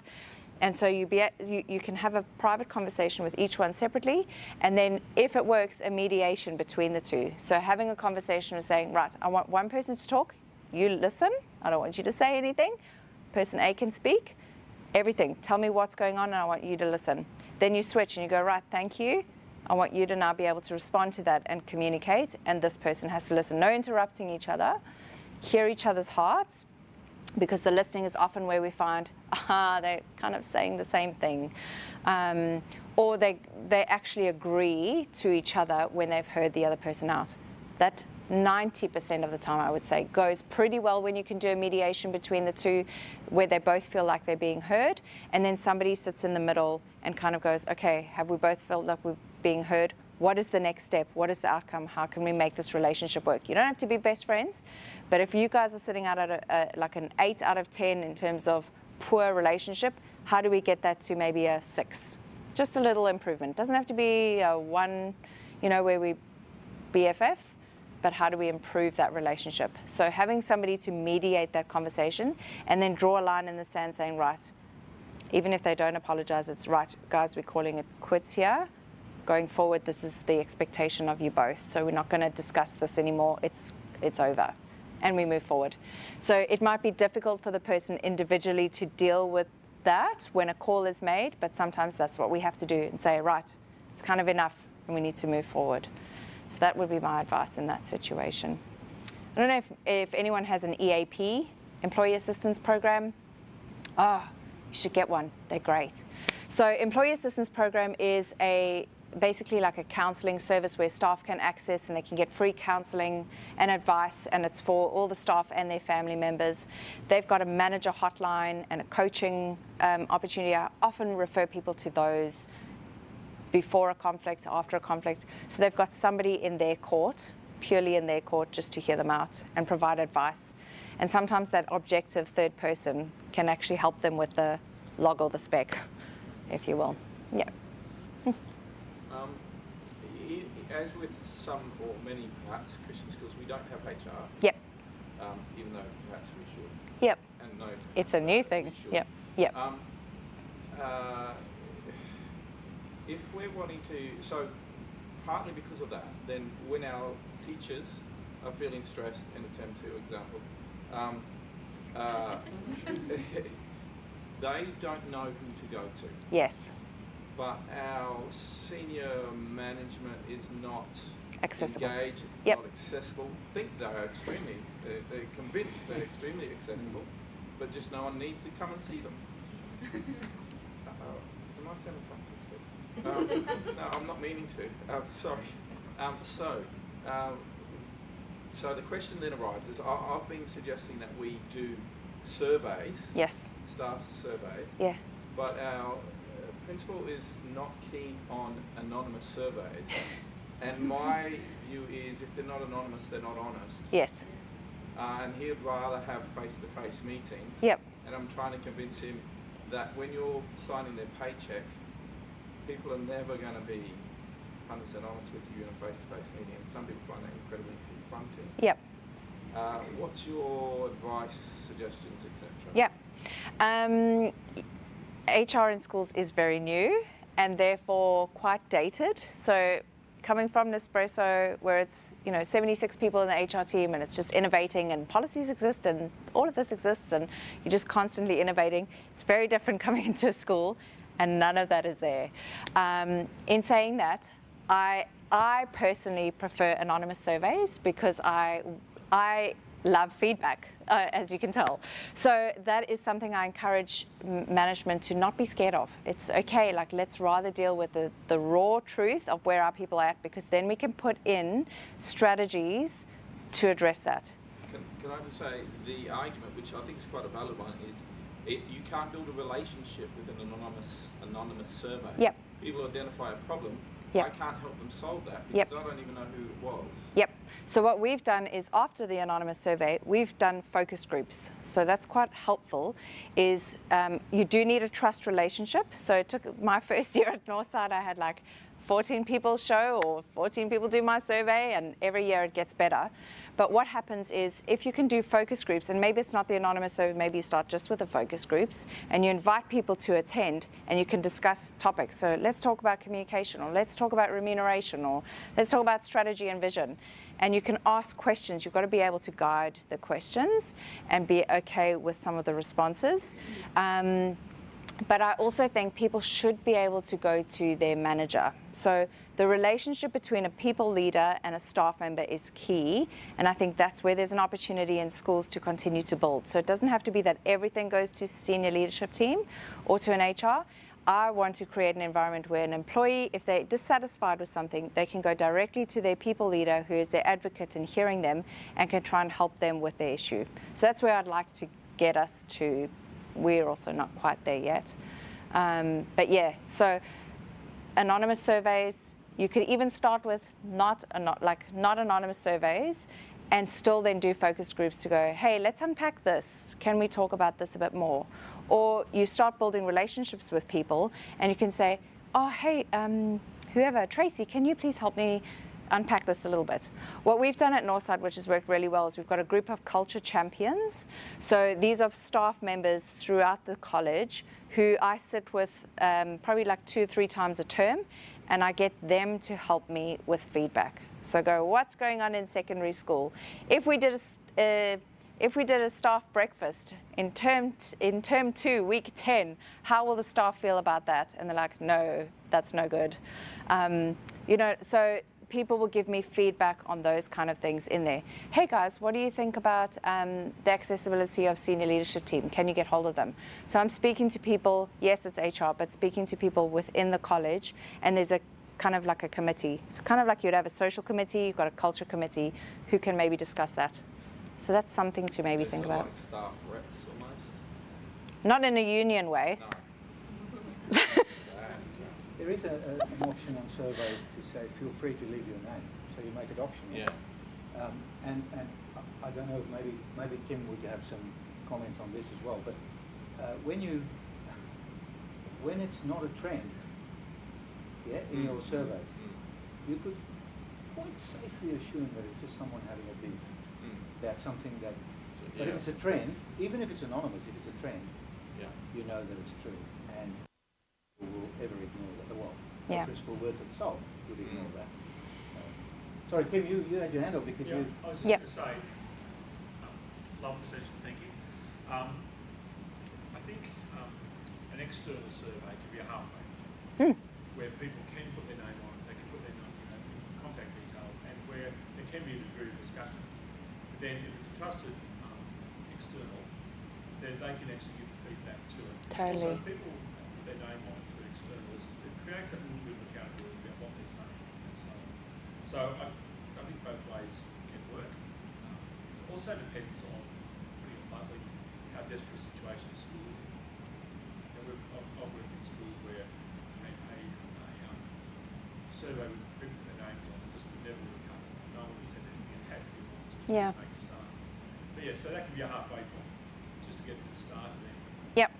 And definitely a culture shift, right? So if you start with anonymous and you only get 20% completed, the goal strategically is that you would have surveys where people put their name on because they know that there's not going to be repercussions from them having a voice, that things are going to be dealt with. So I think building that trust is important. But yeah, external surveys are also great. Any other questions?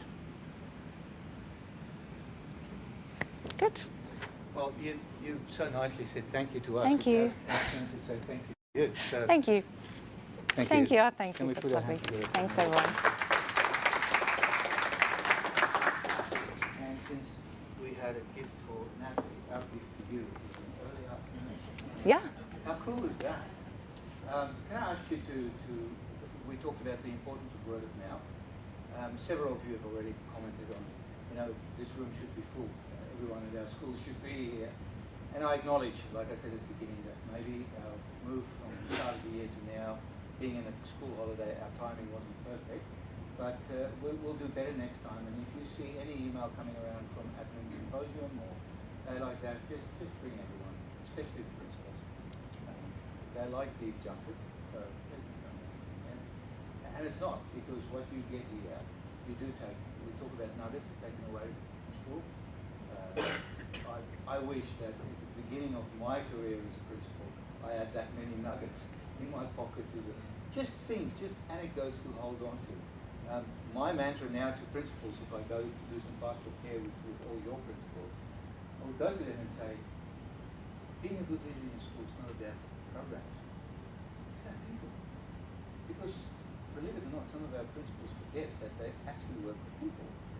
And so, there's no visibility and things like that. So I would love to continue to just sow into the principals and say, come on, being managers of people in your schools means that you've got to really invest in genuinely caring for them.